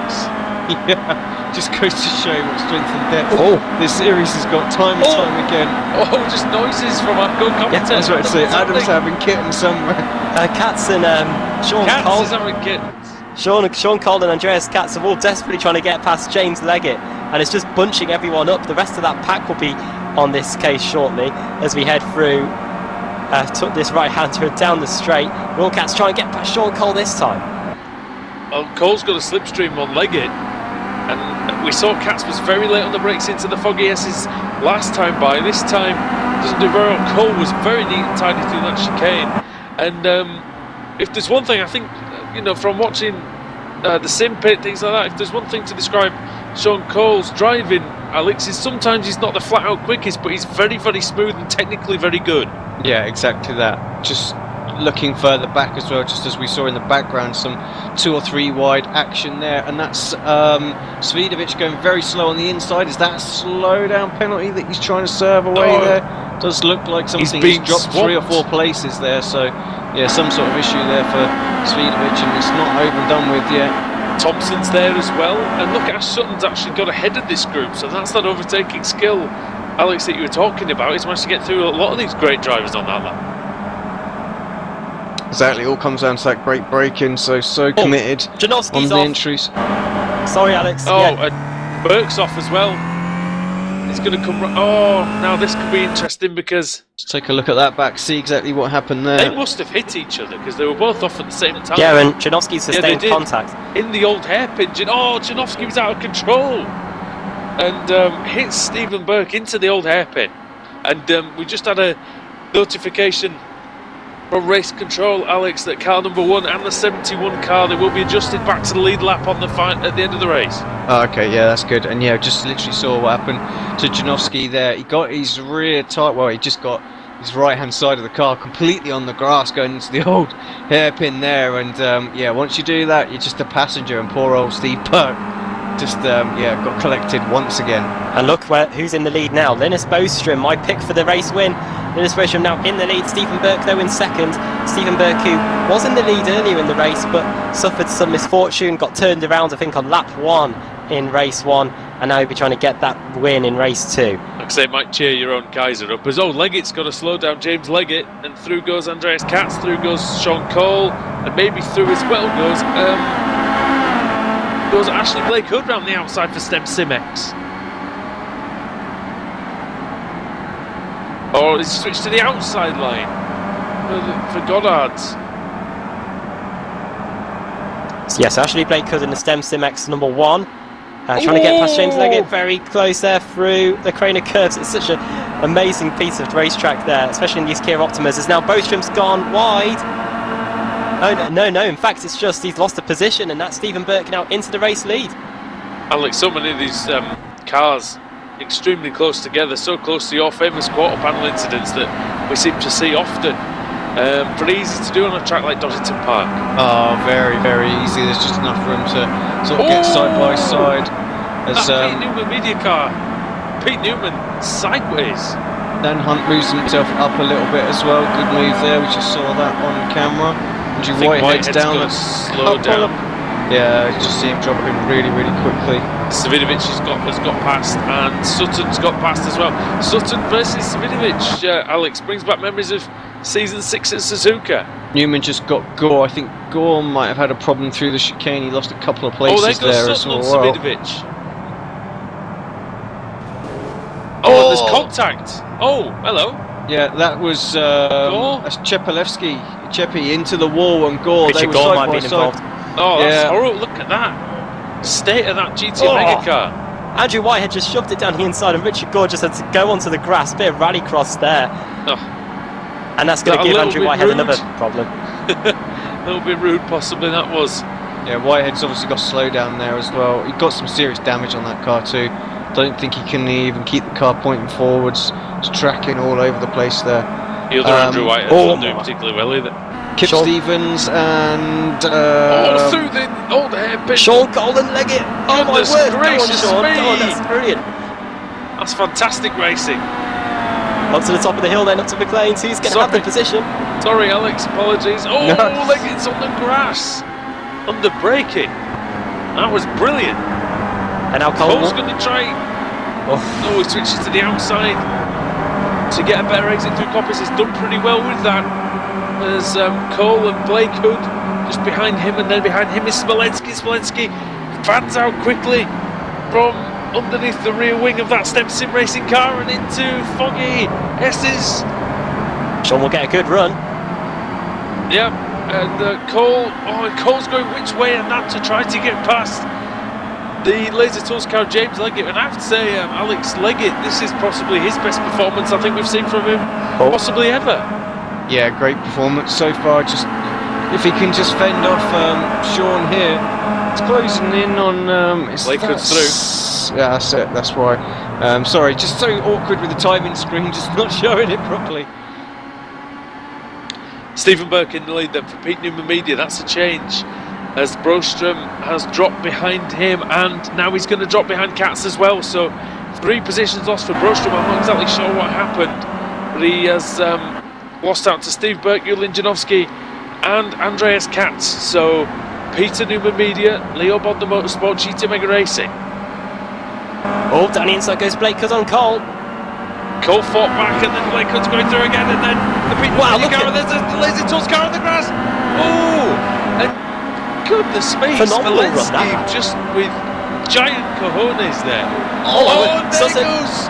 Oh, what a good save that was by Ashley Sutton. Forces Savinovic off. Savinovic is on the grass, and he's hit Sutton into Smolensky, and they're all gone. And Sutton's not gone, actually Sutton survives it, and he's going to get Pete Newman here. And Savinovic is going to be side by side with Lee Thompson. So most of them survived. It was just the innocent Smolensky and all of that ended up coming off worse, which is dear. Oh, for the games. He'll be like, what's going on? That's normally my game. And there's more contact. There's contact towards the front as well, where we just sort of saw that as we were tracking down a couple of cars coming through the chicane there. Oh, it's a fantastic battle for the lead. Here comes Katz down the inside of Janowski. Yes! Oh! Janowski wanted the pits! That's the pit lane. Why did he leave himself on that side? If he wanted to go in the pits, he very nearly just went through Andreas Katz. He wanted to get to the pit window lane isn't open yet. The pit window isn't open. Shot. I've never seen somebody so quick, so eager to get out of the car, Alex. What a great shot of all the cars just streaming down the main straight as well. 19 laps to go here. It's great driving, great racing out there. Definitely a bit forceful. We said it might be a bit forceful, but it's been great. Oh yeah, there's not see that at the bottom of the hill. To be honest, this is possibly the first race of the entire season where there's really not much to play for, and Cole has got a bit sideways out of the old, a bit wide out of the old hairpin, and very nearly losing a position to Daniel Hunt, who's got Ash Sutton behind him. This could be interesting. Dan Hunt versus Ashley Sutton, Adam. Yeah, side by there they side. Sean Cole just watching this in his mirror, saying, "Please don't take me out here." Danny, contact again. Oh, Sutton just strong-arming his way through the field, and it's going to be. And Sean Cole is not just getting out of the way, of trying not to be a victim of Ashley Sutton, but in a great way. Ashley Sutton is. He's an absolute genius in that front-wheel drive car. Slow down for Cole's got to slow down, but actually Sutton's got an awful exit, and this could be the one for Peter Newman, but he's not going to go on his teammate there. Hunt down the inside then. I think Pete Newman was just trying to swerve out of the way of Sutton because he didn't want to hit his teammate, and that's going to allow Dan Hunt to try and get it done around the outside into the final corner. Newman down the inside, he'll be able to hold on. Will Hunt try and get the cut back? He will. Oh, he was very close there. Are there any more pit stops being made? No. Julian Janowski has handed over, I believe, to... Well, no, he hasn't handed over to anybody. Yeah, because it surprised me because the pit window isn't open yet. It's not open for another lap, so I don't know what that was. Maybe he came in and then realised the window was closed?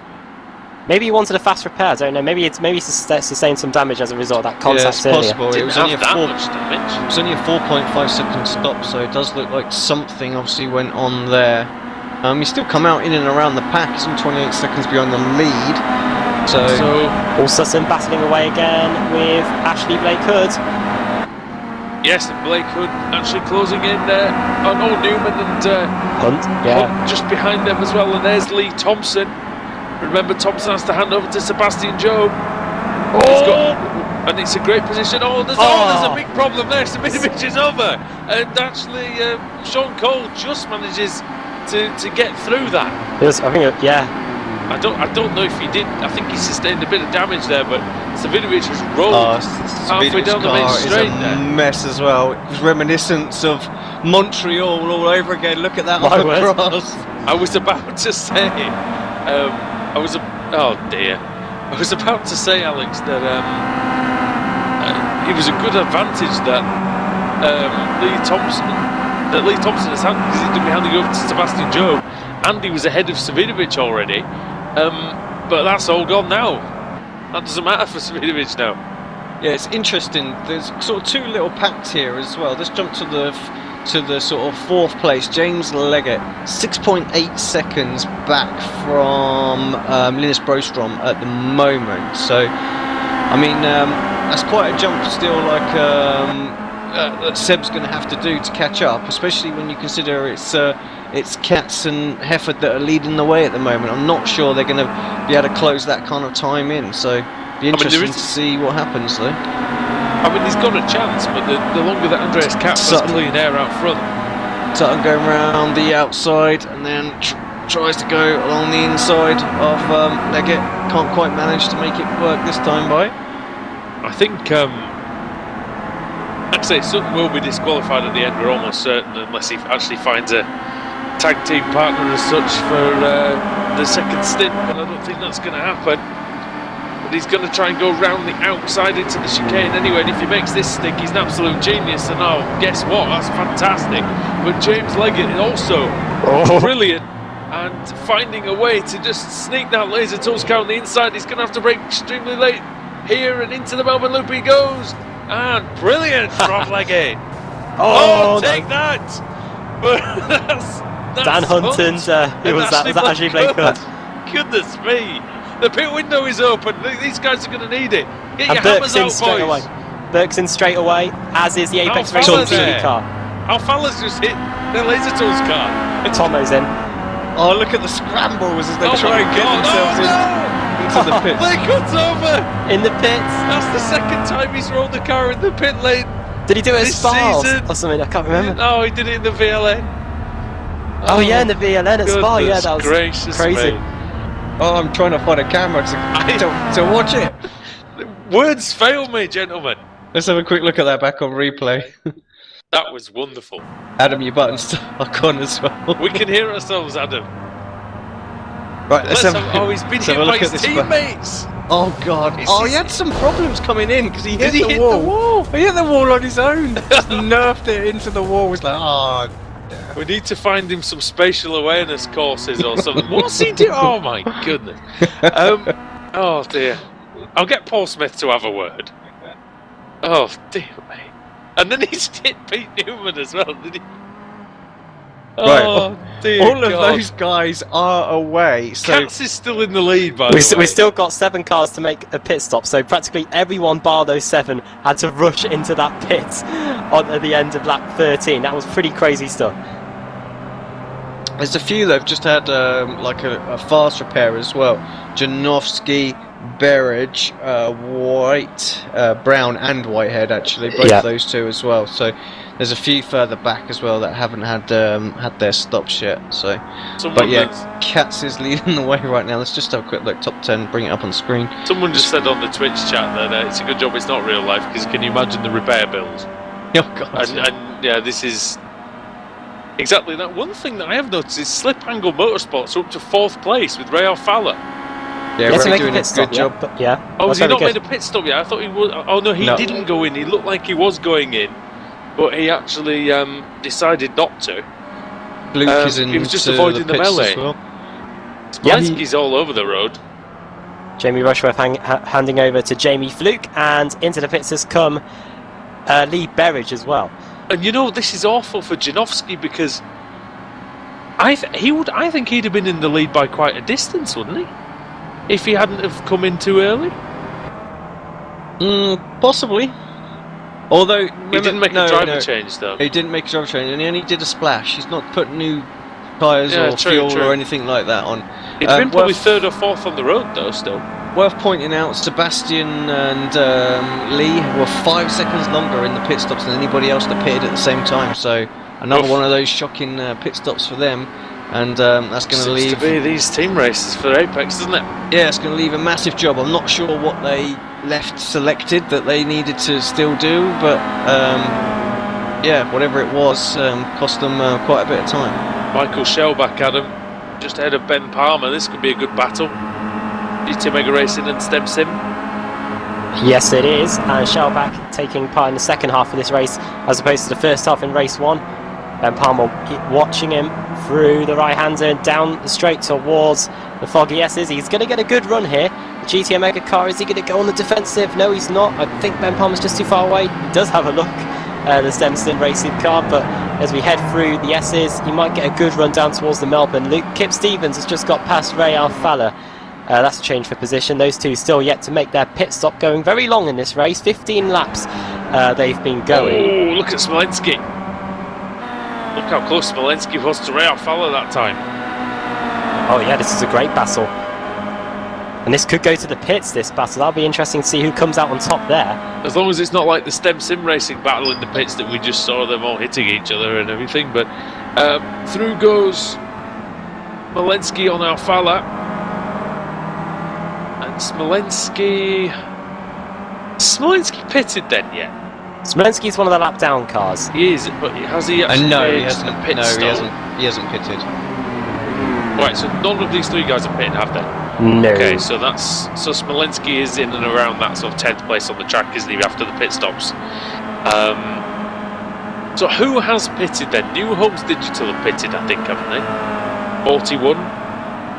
Yeah, well, Julian Janowski's done his fast repair. Simon Fields, Jerome Kaiser, Jamie Fluke, Sebastian Joe, Colin Cunniff, Shellback, Palmer, Baker, Blackhawk, Kraft, Fag, Savidovic has pitted.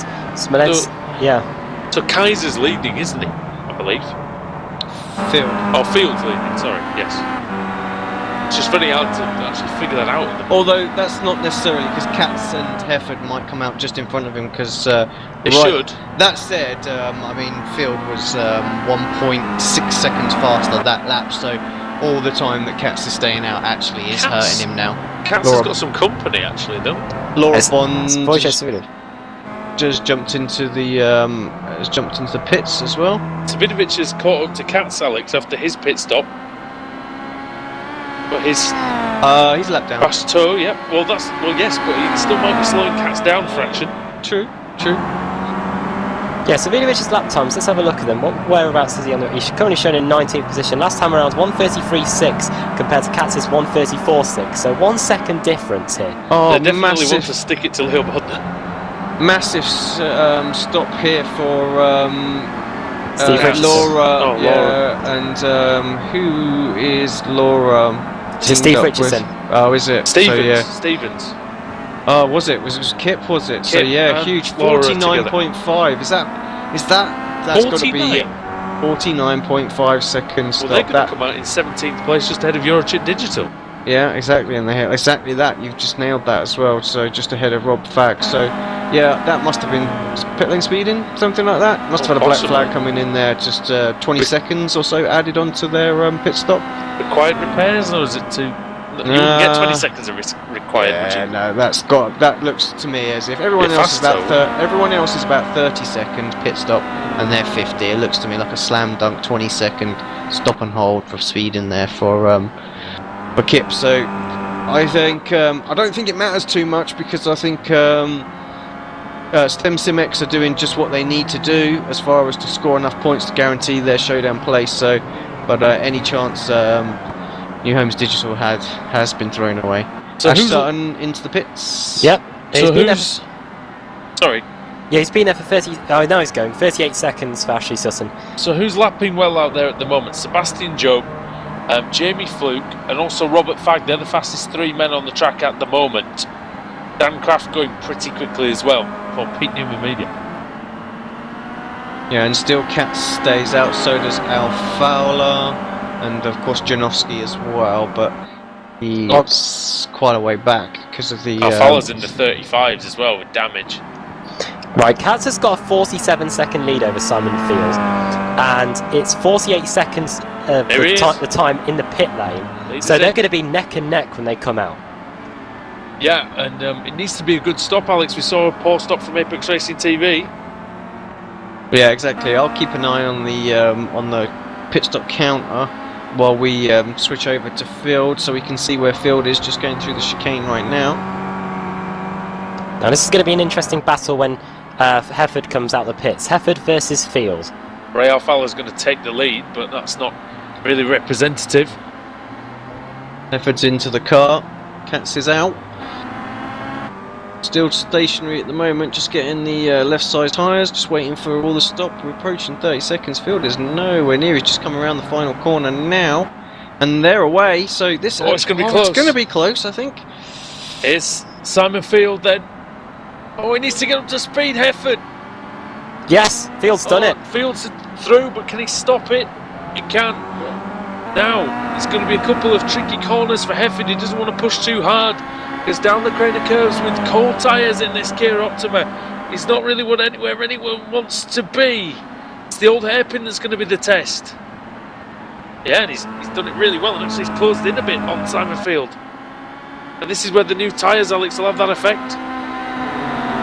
Yeah, those tyres are about 6 laps fresher as well, so Yeah. that might just be enough for Hefford to be able to mix it up with Field. Big thing in this Kia Optima. Hefford's not a slow driver when he gets the. That's the thing, when Hefford gets it right, Adam, he gets it very right, doesn't he?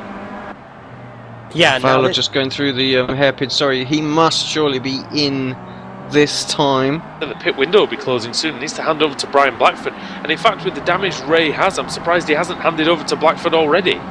yeah, he's got a 23-second lead over Steve Hefford, Here he comes.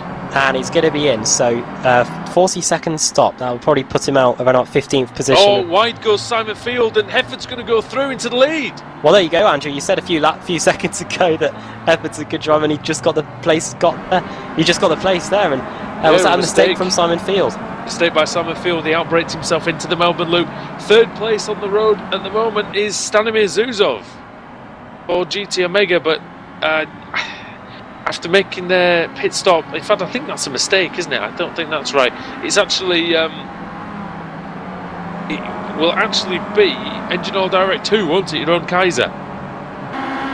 Good job then from Kaiser up in third place. Job is in fourth, 5 seconds behind Kaiser. Then it's Fluke in fifth, Palmer sixth, seventh Shellback eighth, Cunniff 9th, Scott Malcolm, and Brian Blackford is going to resume in 12th place. Yeah, I don't think I can't see Joe making 10 seconds on Hefford, can you?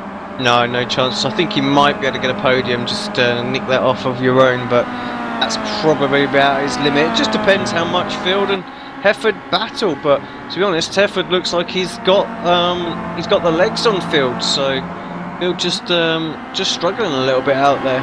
You're going to struggle to catch your own Kaiser as well, because that's 7 seconds. There's 10 laps to go. Half a chance, I think, is the young Englishman. And look at this into Coppice corner. Ben Palmer, Michael Shellback, Colin Cunniff. And the Stem Sim racing car, Alex, under a lot of pressure now. Oh, it's defending heavily there as well. Shellback thinking about round the outside, not really on. Just you need to be completely alongside, and Colin there just lost a little bit of ground through the corner there. I thought he might have taken full advantage of the awkward line that the two drivers ahead had there. 9 laps to go and we get back to the line, and Shellback gets a reasonably good run out of the hairpin, but I don't think he's going to be alongside into the final corner. No, he's not. Let's have a look at the lap times then.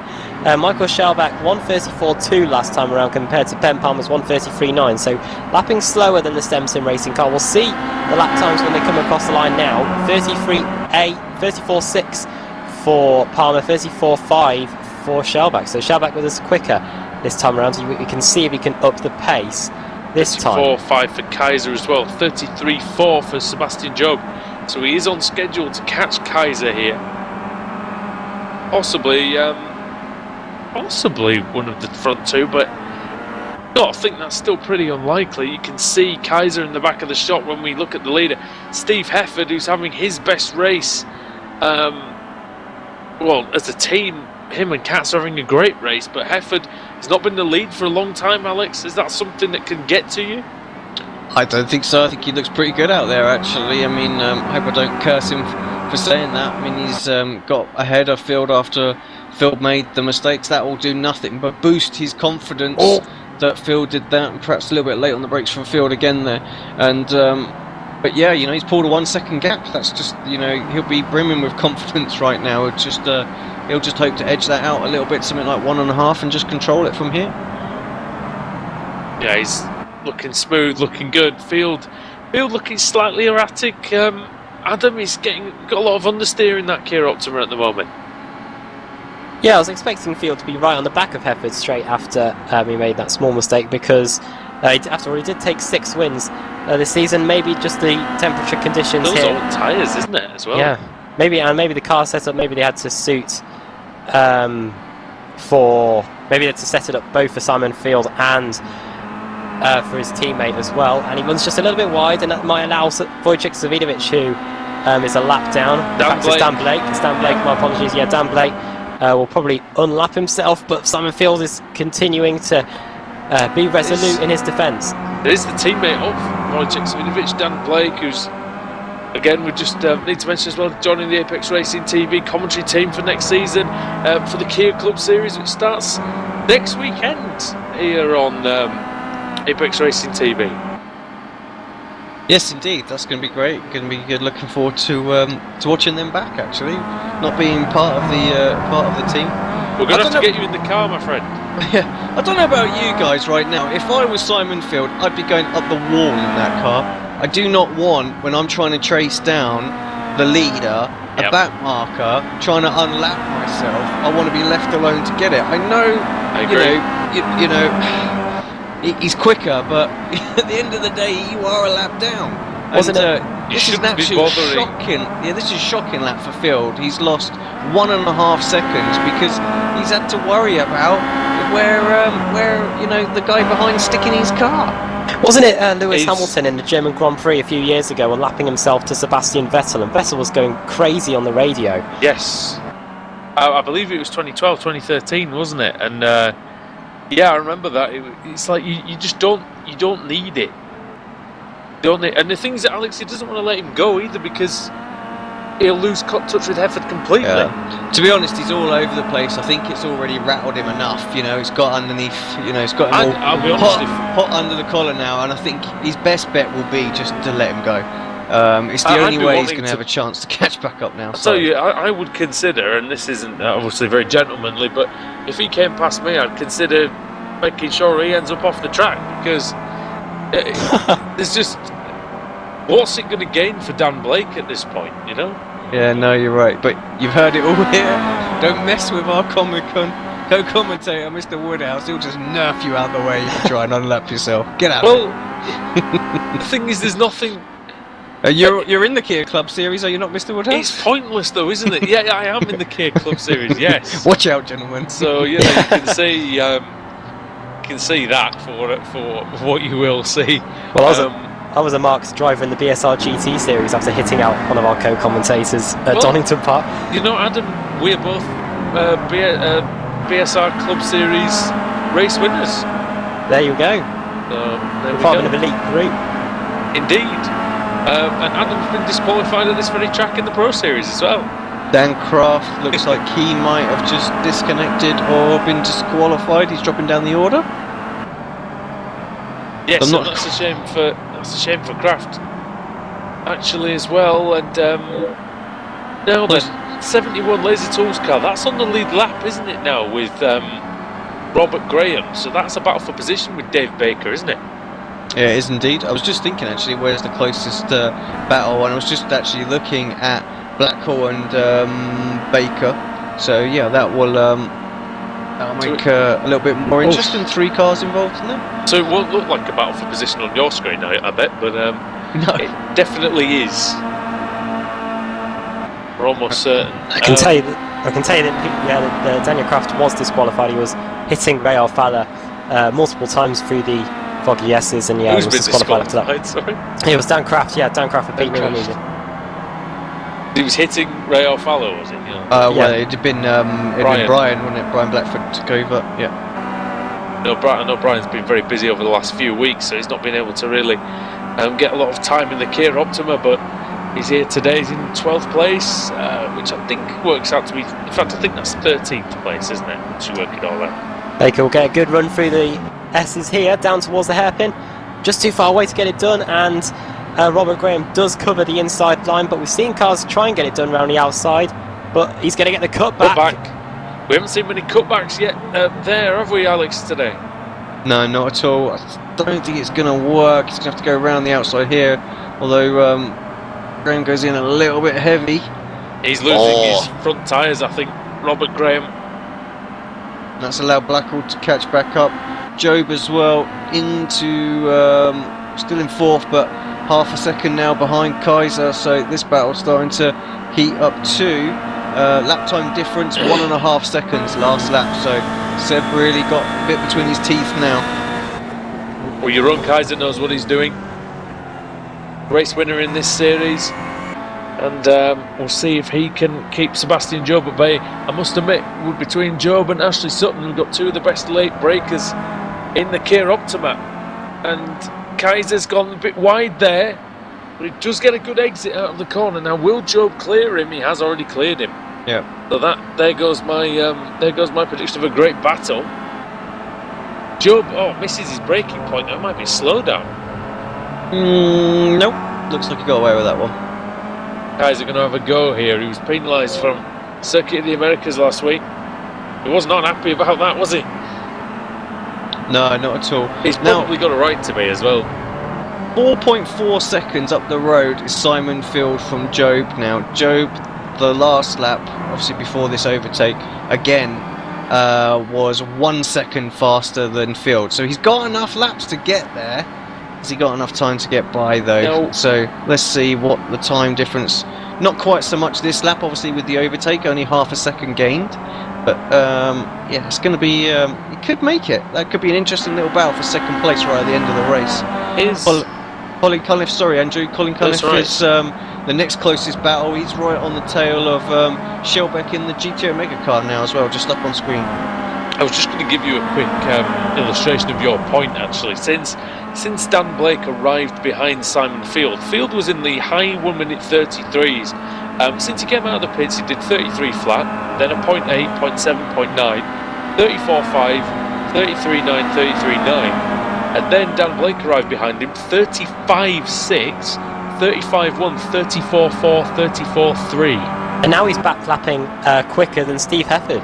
He's lapping quicker than Steve Hefford, but that's the thing that's lost. He's 3 seconds behind Steve Hefford. That's Alex. That's those 2 laps, mate. That's what you said. Yeah, racing can be such a mental thing as well. Keeping completely calm in the car and not worrying about those outside little influences. You know, back markers wanting to get back past and things like that. It's like I say, it got him all hot and flustered, and you know, he just took his eye off the ball for a moment, and 2 really shoddy laps, and you know, he's 3 seconds behind, where actually he could have been, you know, a second or so behind Hefford, and you know, the best of Hefford's tyres are now gone, and he'd be all over him. Although the best of Field's tyres are quite some way behind us, but Michael Shellback, Colin Cunniff, Alex, I think that's what you were referring to before, very close now. Yeah, and also just switched it up for a moment as well, because Blackwell's right on the tail of Dave Baker, and Baker's still trying to get by the Laser Tools car as well, so nothing going from them. They're pretty much all as they were. Yeah, and of course that Laser Tools car on the lead lap as well. We just have to remember that is in 9th place. Adam, anything good out there on the track at the moment? Yeah, I'm just from what we're seeing. I'm just cycling through. Yeah, Jake Blackwell and David Baker. That's probably going to be the battle on track we're going to be watching in the not too distant future. 2.5 laps to go in this race. Jake Blackwell last time around 1:35.2, 1/10 of a second slower than Baker, but we'll see if the Apex Racing TV car can hatch onto the back of David Baker and try and get pulled along with him. This is probably the closest battle we've got on track at the moment. Now, just forgive me for one thing, gentlemen, here. Which is it the top 2 cars that count from each team in this race, or is it top 3? How they worked it for this race? I believe it's just 2. I'm not actually sure. I believe. Well, no, it is. Have we got any team with 4 out there, or is it just 3? Is the maximum we've got? Just 3 is the most. So it must be all 3, mustn't it? I'll have a quick look through the rule book for you now. Apologies, we've competed in team racing. We don't even know the rules. Baker's. Yeah, I was about to say Baker's closer to making a move. Blackwell lost some ground, and we just jumped on board with Colin Cunniff as he got a whole host of wheel spin. Grip TV car on the right hand side of the track there, just slowing down, letting the leaders through. Pretty bad weekend for, well, bad meeting for Grip TV, really, Alex. It's been an absolute disaster for them. Yeah, I mean, you know, they finished pretty much way down in the first race, and yeah, an absolute shocker in this second one after having the pole as well. Yeah. I can confirm for you that each team can field up to 3 cars. The top 2 will score points. Ah, there you go. What I do like, though, what I will point out, is the top 8 teams, Alex, all from different manufacturers, different teams. Oh, sorry guys, Steve Richardson and that's Robert Fax side by side. Oh, that's a great undercut there from Richardson. Take that. Saw him come in. You can have that corner. I'll just nip up the inside there. Thank you very much. I'll take my place back. Yeah, Rob Fag was all over the grass there, going out of the old hairpin. It's going to be... Oh, those 2 are very close to cutting the course there. Took a lot of the green stuff on the inside, and Steve Richardson now just placing his car nicely. Can he defend it, Adam, into the Fogarty S's here? Let's have a look. Down the straight. Oh, there's all sorts of movements from both men.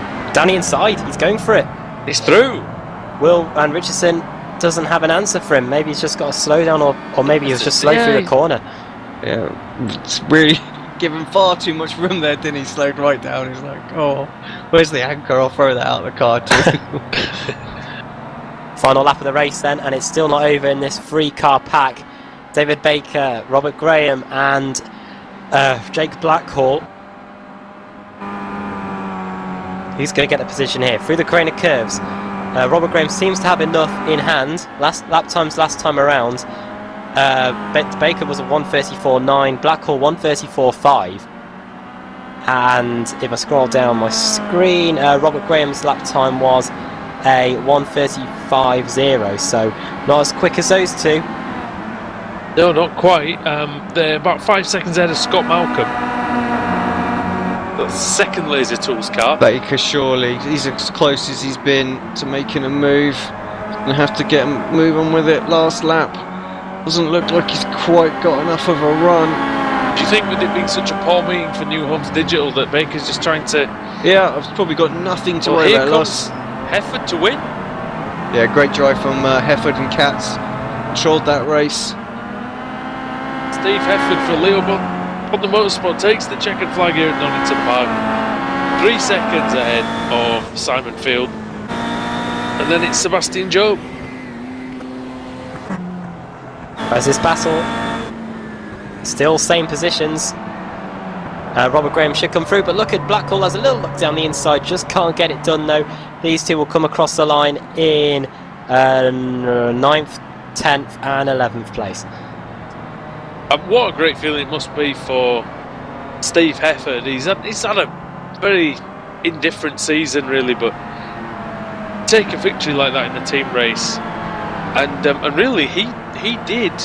Andres Katz did a great first stint, but Hefford had to fight his way past the Pitney Media car, Alex. Yeah, absolutely. It wasn't a straightforward lead from pole position or anything like that. Worked his way up there. They made the decision to stay out a little bit longer, and they were losing ground while Katz was out there. But obviously, they knew in the reverse that actually perhaps Hefford maybe didn't have as much speed as Field. But by staying out, they could equalise that out by having the fresh rubber, and it worked an absolute treat. And then, of course, the back marker there behind Field really sort of got underneath his skin, and he lost all that time. I mean, he closed it back down a little bit, and lap times equalised out. But by then, it was all too late. Yeah, that strategy was extremely good, Adam, from Leo Bodner there.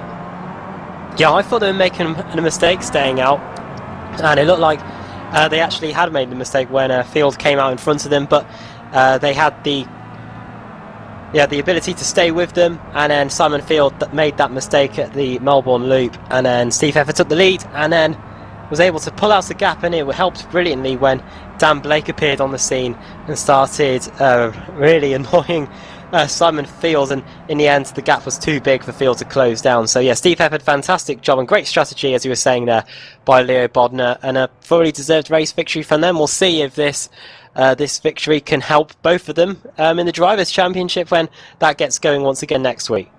Yeah, I mean, Andreas Katz, Alex, he pretty much of a nightmare at the end of the season, didn't he? But I do think he looks like he's come back revitalised and really committed for this team race, and it only bodes well for him for the last 5 races. Yeah, I think you're right, actually. I think he needs that break. I mean, he was getting constantly involved in little things here and there, and off track as well. Pretty much the same, and it's just, I think maybe just all got a little bit too much, and sometimes you just got to take a breather and take a break, and like you say, he's come back fresh, looks really good out there, and I think he has every opportunity of winning the showdown, as well as Svidovic and Sebastian as well. Those three going to be mighty difficult to beat. That said, it only takes a couple of DNFs, and someone like Baker, who's super consistent, could sneak in there as well. So it's it's not going to be a slam dunk thing, but I think now Katz is back, that does make it that much more interesting for the final 15 races of the season. Like Alex said, Adam, you need to score points in the showdown. You need to consistently finish races. Yeah, the showdown's going to be so close. They're already going to start neck and neck on points. And yeah, if you make just one slip up, a crash in race 2 or race 3, and that's going to possibly set you back even more due to penalties that could be served at following race meetings. So fine margins, definitely going to be fine margins in these final few race meetings. I want to have a word with one of the STEM Simex guys. They will probably know better than I or us if they've done it. That was really the last thing to settle now, really, wasn't it, for the showdown? Who was going to be in it? So who do we want to grab from there? Who haven't we spoken to for a while? David Baker. I don't think we spoke to him in a while. Baker, yeah, okay, let's go Baker down. And we can ask him about Blake Hood rolling it in the pit lane as well. Hi, Dave. Hello. Dave Baker. I was just musing really about. It was quite an amusing pit stop that your guys had. Oh, tell me about it. That could have been disastrous for us all, much worse than it was. But luckily, I think we got away with it. We did, from the angle I had, it very much looked like you'd all hit each other, but I think you got away with it. What is it with Ashley and pit lane entries? I know, he's just cursed, isn't he? Yep. Alex was going to ask you the all-important question. Yeah, I think you know the point situation better than us. Have you managed to do it? Have you managed to lock down that final place for the showdown? We think so. We'll wait for the official word from Jerome and everybody else who's frantically beavering away on their calculators. But I think we managed to beat New Homes Digital in the first race, and then in the second we were either close to them or just a few points either way, and we had a little bit of a lead coming in, so fingers crossed. Well, the showdown starts next week with your one race victory. That puts you in around about is it fourth or fifth position? Oh, I'd have gone sixth myself, but yeah, sixth, probably even lower. I'll have a look for you just now. You glossed over that totally, didn't you, Adam? Yeah, I was like working on my feet. Fifth position, in fact. So yeah, you'll be in fifth place, I think, due to your podium credits plus your one race win. Do you think your consistency will help you through the showdown and possibly help you in with a shot at taking a second title? I don't think I'll get the title. I think that's going to be between Wodge and Seb, definitely. But maybe sneak third with some consistent results. But I'm just glad I managed to finish second overall in the regular season and made it into the showdown, because I think that's a tremendous achievement in itself, and everybody who's got through definitely deserves a sort of a round of applause for that, if you like. Yeah, we'll see if we can take a second win, because was your only race victory at Motegi earlier this season? Yeah, round an oval. I want one on a road course. Yeah. Well, hopefully we can get that done, and hopefully Simpson Racing inside the showdown could possibly even get that big majority share of the prize money. Yeah, fingers crossed. I mean, I think we've got a stronger team than we have maybe, let's say, individuals. So we'll go in fighting and see what comes out at the end. Well, I think you've got a very good chance. It's definitely not beyond your reach, but I think it's just get your head down, and I'm pretty sure that you can challenge it. That's all we can hope for. Anyway, thanks, guys. Cheers, Dave. Thanks for joining us. On the reverse side of this, shall we bring down Jamie Rushworth and see what he thinks? I spoke to him for a while.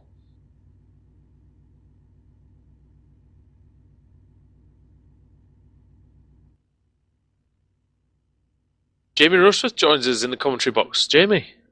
Oh, hello. Hello.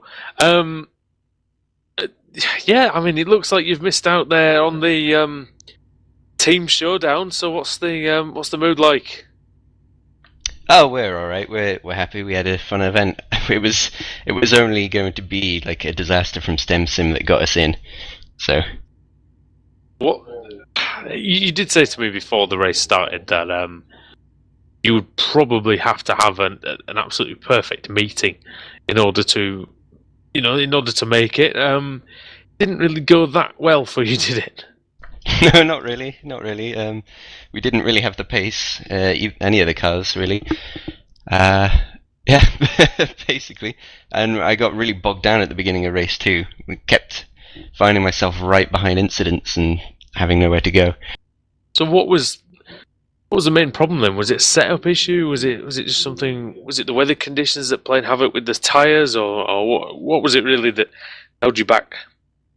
I think it was something to do with the weather, because during the week in the official Kia Cup series, I was running, faster than some of the people that were running up front, like Stellion.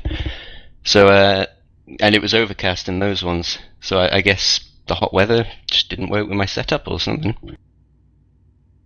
Yeah, and it just looked like the pace wasn't there. Personally, though, you have still got showdown to look forward to. And we were saying to Dave Baker doesn't seem to think he's got that much of a chance. I mean, we disagree, because there's a reason why he won his title. There's reasons why you won your titles as well, and that's. How are you feeling going into that last 5 meetings? Because I think it's anybody's game. Absolutely, yeah. I'm going to be putting in lots of practice and trying to close the gap between Wodge and Job, because they're obviously the two to beat, and Katz would have been if he'd got into the top 10 and kept his podium credits. I don't know what he was doing, but he's lost those, hasn't he? I believe he has. I mean, is it fair to say that like this season hasn't been quite what you wanted it to be in terms of your own performance? Yeah, I haven't been as fast as I'd hoped, but I haven't really been putting in too many laps. It's just been mostly about getting to the end of most of them. So I'm gonna see if I can put some more practice in for these last 5. Really see if I can go a bit faster. Yeah, because we know you've got it in you to do that, and that's why. I mean, Alex, I know we've said before that when Jamie was on form, it's very difficult to beat him. Yeah, absolutely. Many a times we've said that. I'm just looking at the starting credits now. Actually, Jamie, you actually sat joint 3rd overall at the start of that. So yeah, you are in a very strong position actually as well. And like you say, yourself and Field very close to. I think your best chance of really trying to stick it to the front guys. And I dare say the consistency is going to matter in this. Final 15 races as well. I was just saying before you jumped in, I think there's going to be the odd time where Svidovic and Job and maybe even Katz all get tied up in something as well, because we know how closely matched they are week in, week out. And I think yourself and Baker and that could pick up the pieces. Yeah, absolutely. And because it's not many races, one bad race is really going to set you back. You don't have the whole season to claw back the points. Right, well, thanks very much, Jamie. Unfortunate for the team today, but yeah, obviously, I mean, still the team have got a lot going on. Obviously, yourself, Kip, both in the showdown. Laura in the AM one as well. She's looking very, very strong with the amount of wins that she carries in through there as well. So a lot for Newham's Digital still to play for. Yeah, and Steve too. Steve's in the AM. Oh, so he is. There he is. Look at that. Yeah. Stuck in right there in 5th place. Well done to Steve as well. So, yeah, sorry, Steve. Cheers, guys. Cheers, mate. Cheers, Jamie. Right, did we say we wanted to have a word with Leo Bodner to find out what happened to Steve Heffern and Andreas Katz in that first race? Yeah, let's see if we can get Steve in to have a chat. Because he's won the race as well, so. Indeed. There we go. Press there.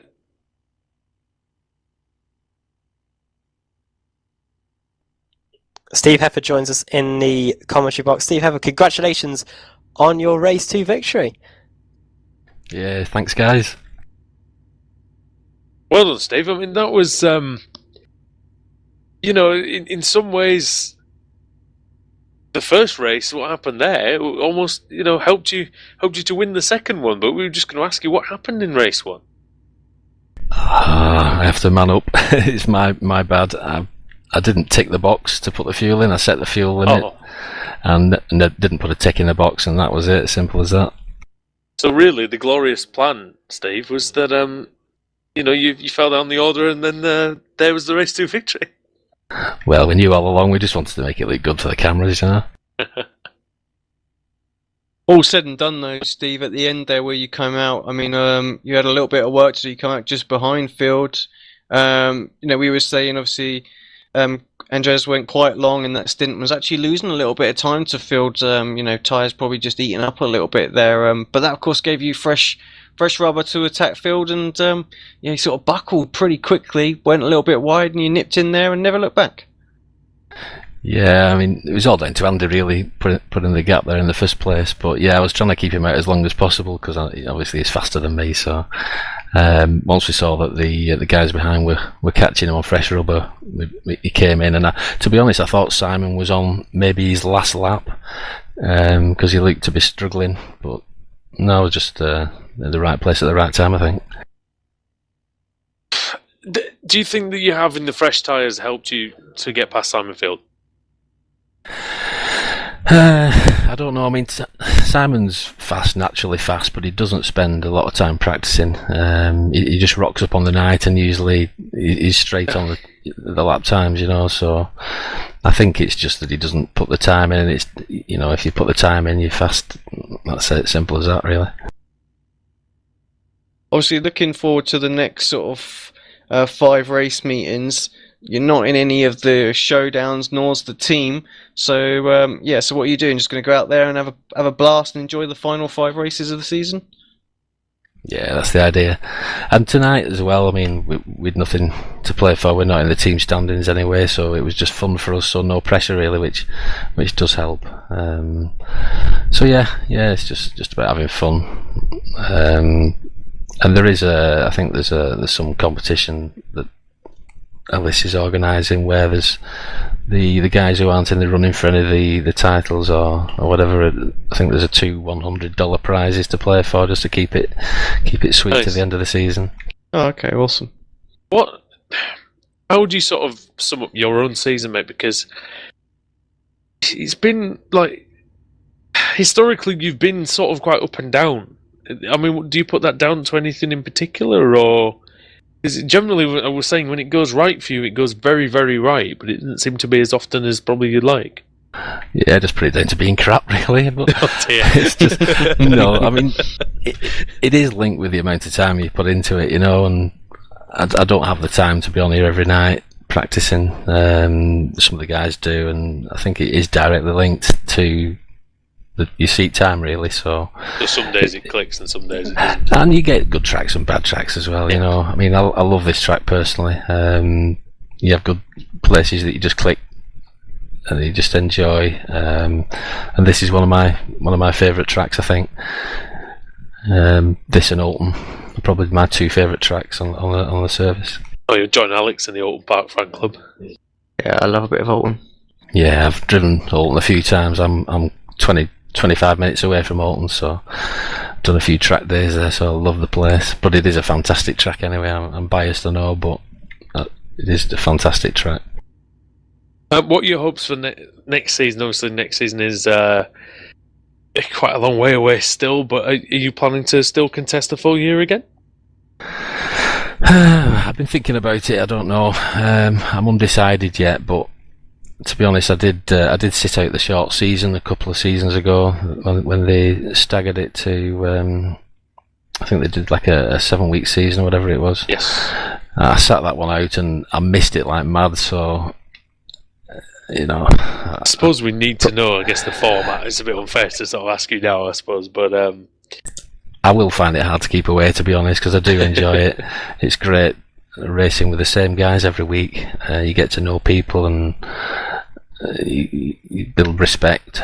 So yeah, I'd love to do that. I've had a terrible season, really. I've been really up and down.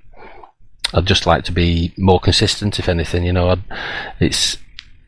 never going to be the fastest. There's always going to be somebody faster than you, but I think it's about consistency more than anything, really. And a couple of good weeks, it's great. Then a couple of bad weeks, and it knocks you right down the order. So I'd like to be more consistent, I think, if anything. well, we look forward to having you back. But thank you very much for joining us here tonight. And look, well done for the win, mate. It's been a long time coming for you. Yeah, cheers, guys. But I think you need to be talking to Katz because I think he did the legwork there. He just no sold us in the last break. He gave us nothing. No, he would, but he doesn't have Mumble installed on his gaming PC because it doesn't play nice. So he has a laptop with Mumble on it, and we were talking in the team chat in iRacing, and he was in the wrong chat at the wrong time. So, Oh dear. Yeah. All right. Well, thanks, Steve, and we'll catch you hopefully in the showdown at some point. Yeah, cheers, guys. Take care. Well, Adam, yet again, Donington Park provides a lot of fun and a lot of intrigue. It's a great circuit for the Kia Optima, and it's one of my favourite tracks on the calendar. But now the real work begins. I'm sure they'll be hitting the simulator either tomorrow or at the weekend to get ready for Okayama Short. What an interesting track to start the showdown. The shortest track probably on the calendar. We raced there, I think, earlier in the season, in fact, so it could be very interesting indeed. That tight circuit in Japan. Alex Walensky won on the Grand Prix circuit last season, and I don't think it was a very good race meeting for Sebastian Job. So No, it be was interesting. not. No, I remember him getting hit. Did he get hit out on the last lap? Something dramatic happened to him there. We'll see what happens though when we get going. Well, in the I week. drove there last season as well in this. At the start of this season in this car, and yeah, it's a tough one. I mean, Alex, what a great short little circuit to start with. Yeah, I think you're right. I don't think we could have asked for a nicer little event to kick it off. I mean, some of the short races that we've seen in the past in this series have been absolutely amazing. So yeah, I think that's going to be a nice way to start it off. There's great overtaking opportunities as well there with some of the tight corners. I think there'll be some great side-by-side battles throughout as well. We've seen, I mean, you just got to remember your rookie days, haven't you? Really? Yeah. How often were you able to go side by side for 2 or 3 corners in those final sector? Yeah. So I think we'll see more of the same. The front-wheel drive as well sort of leads itself to that as well. The Kia, you can sort of throw it in, get that back end around as well. So I think it's going to be a whole load of fun. And maybe, mate, we'll try and bring in people a little preview show at some point over the next week. We'll see what we can do in terms of that. No promises, but we will try our best. Guys, thank you. It's been a great evening's racing here on iRacing Live, Apex Racing TV, and on Motors TV as well. That's been the regular season. We know who the competitors are now for the $10,000 prize fund. We'll see you next week when the real business end of the season begins. It's the showdown in the BSRTC, and from all of us here, it's goodbye for now.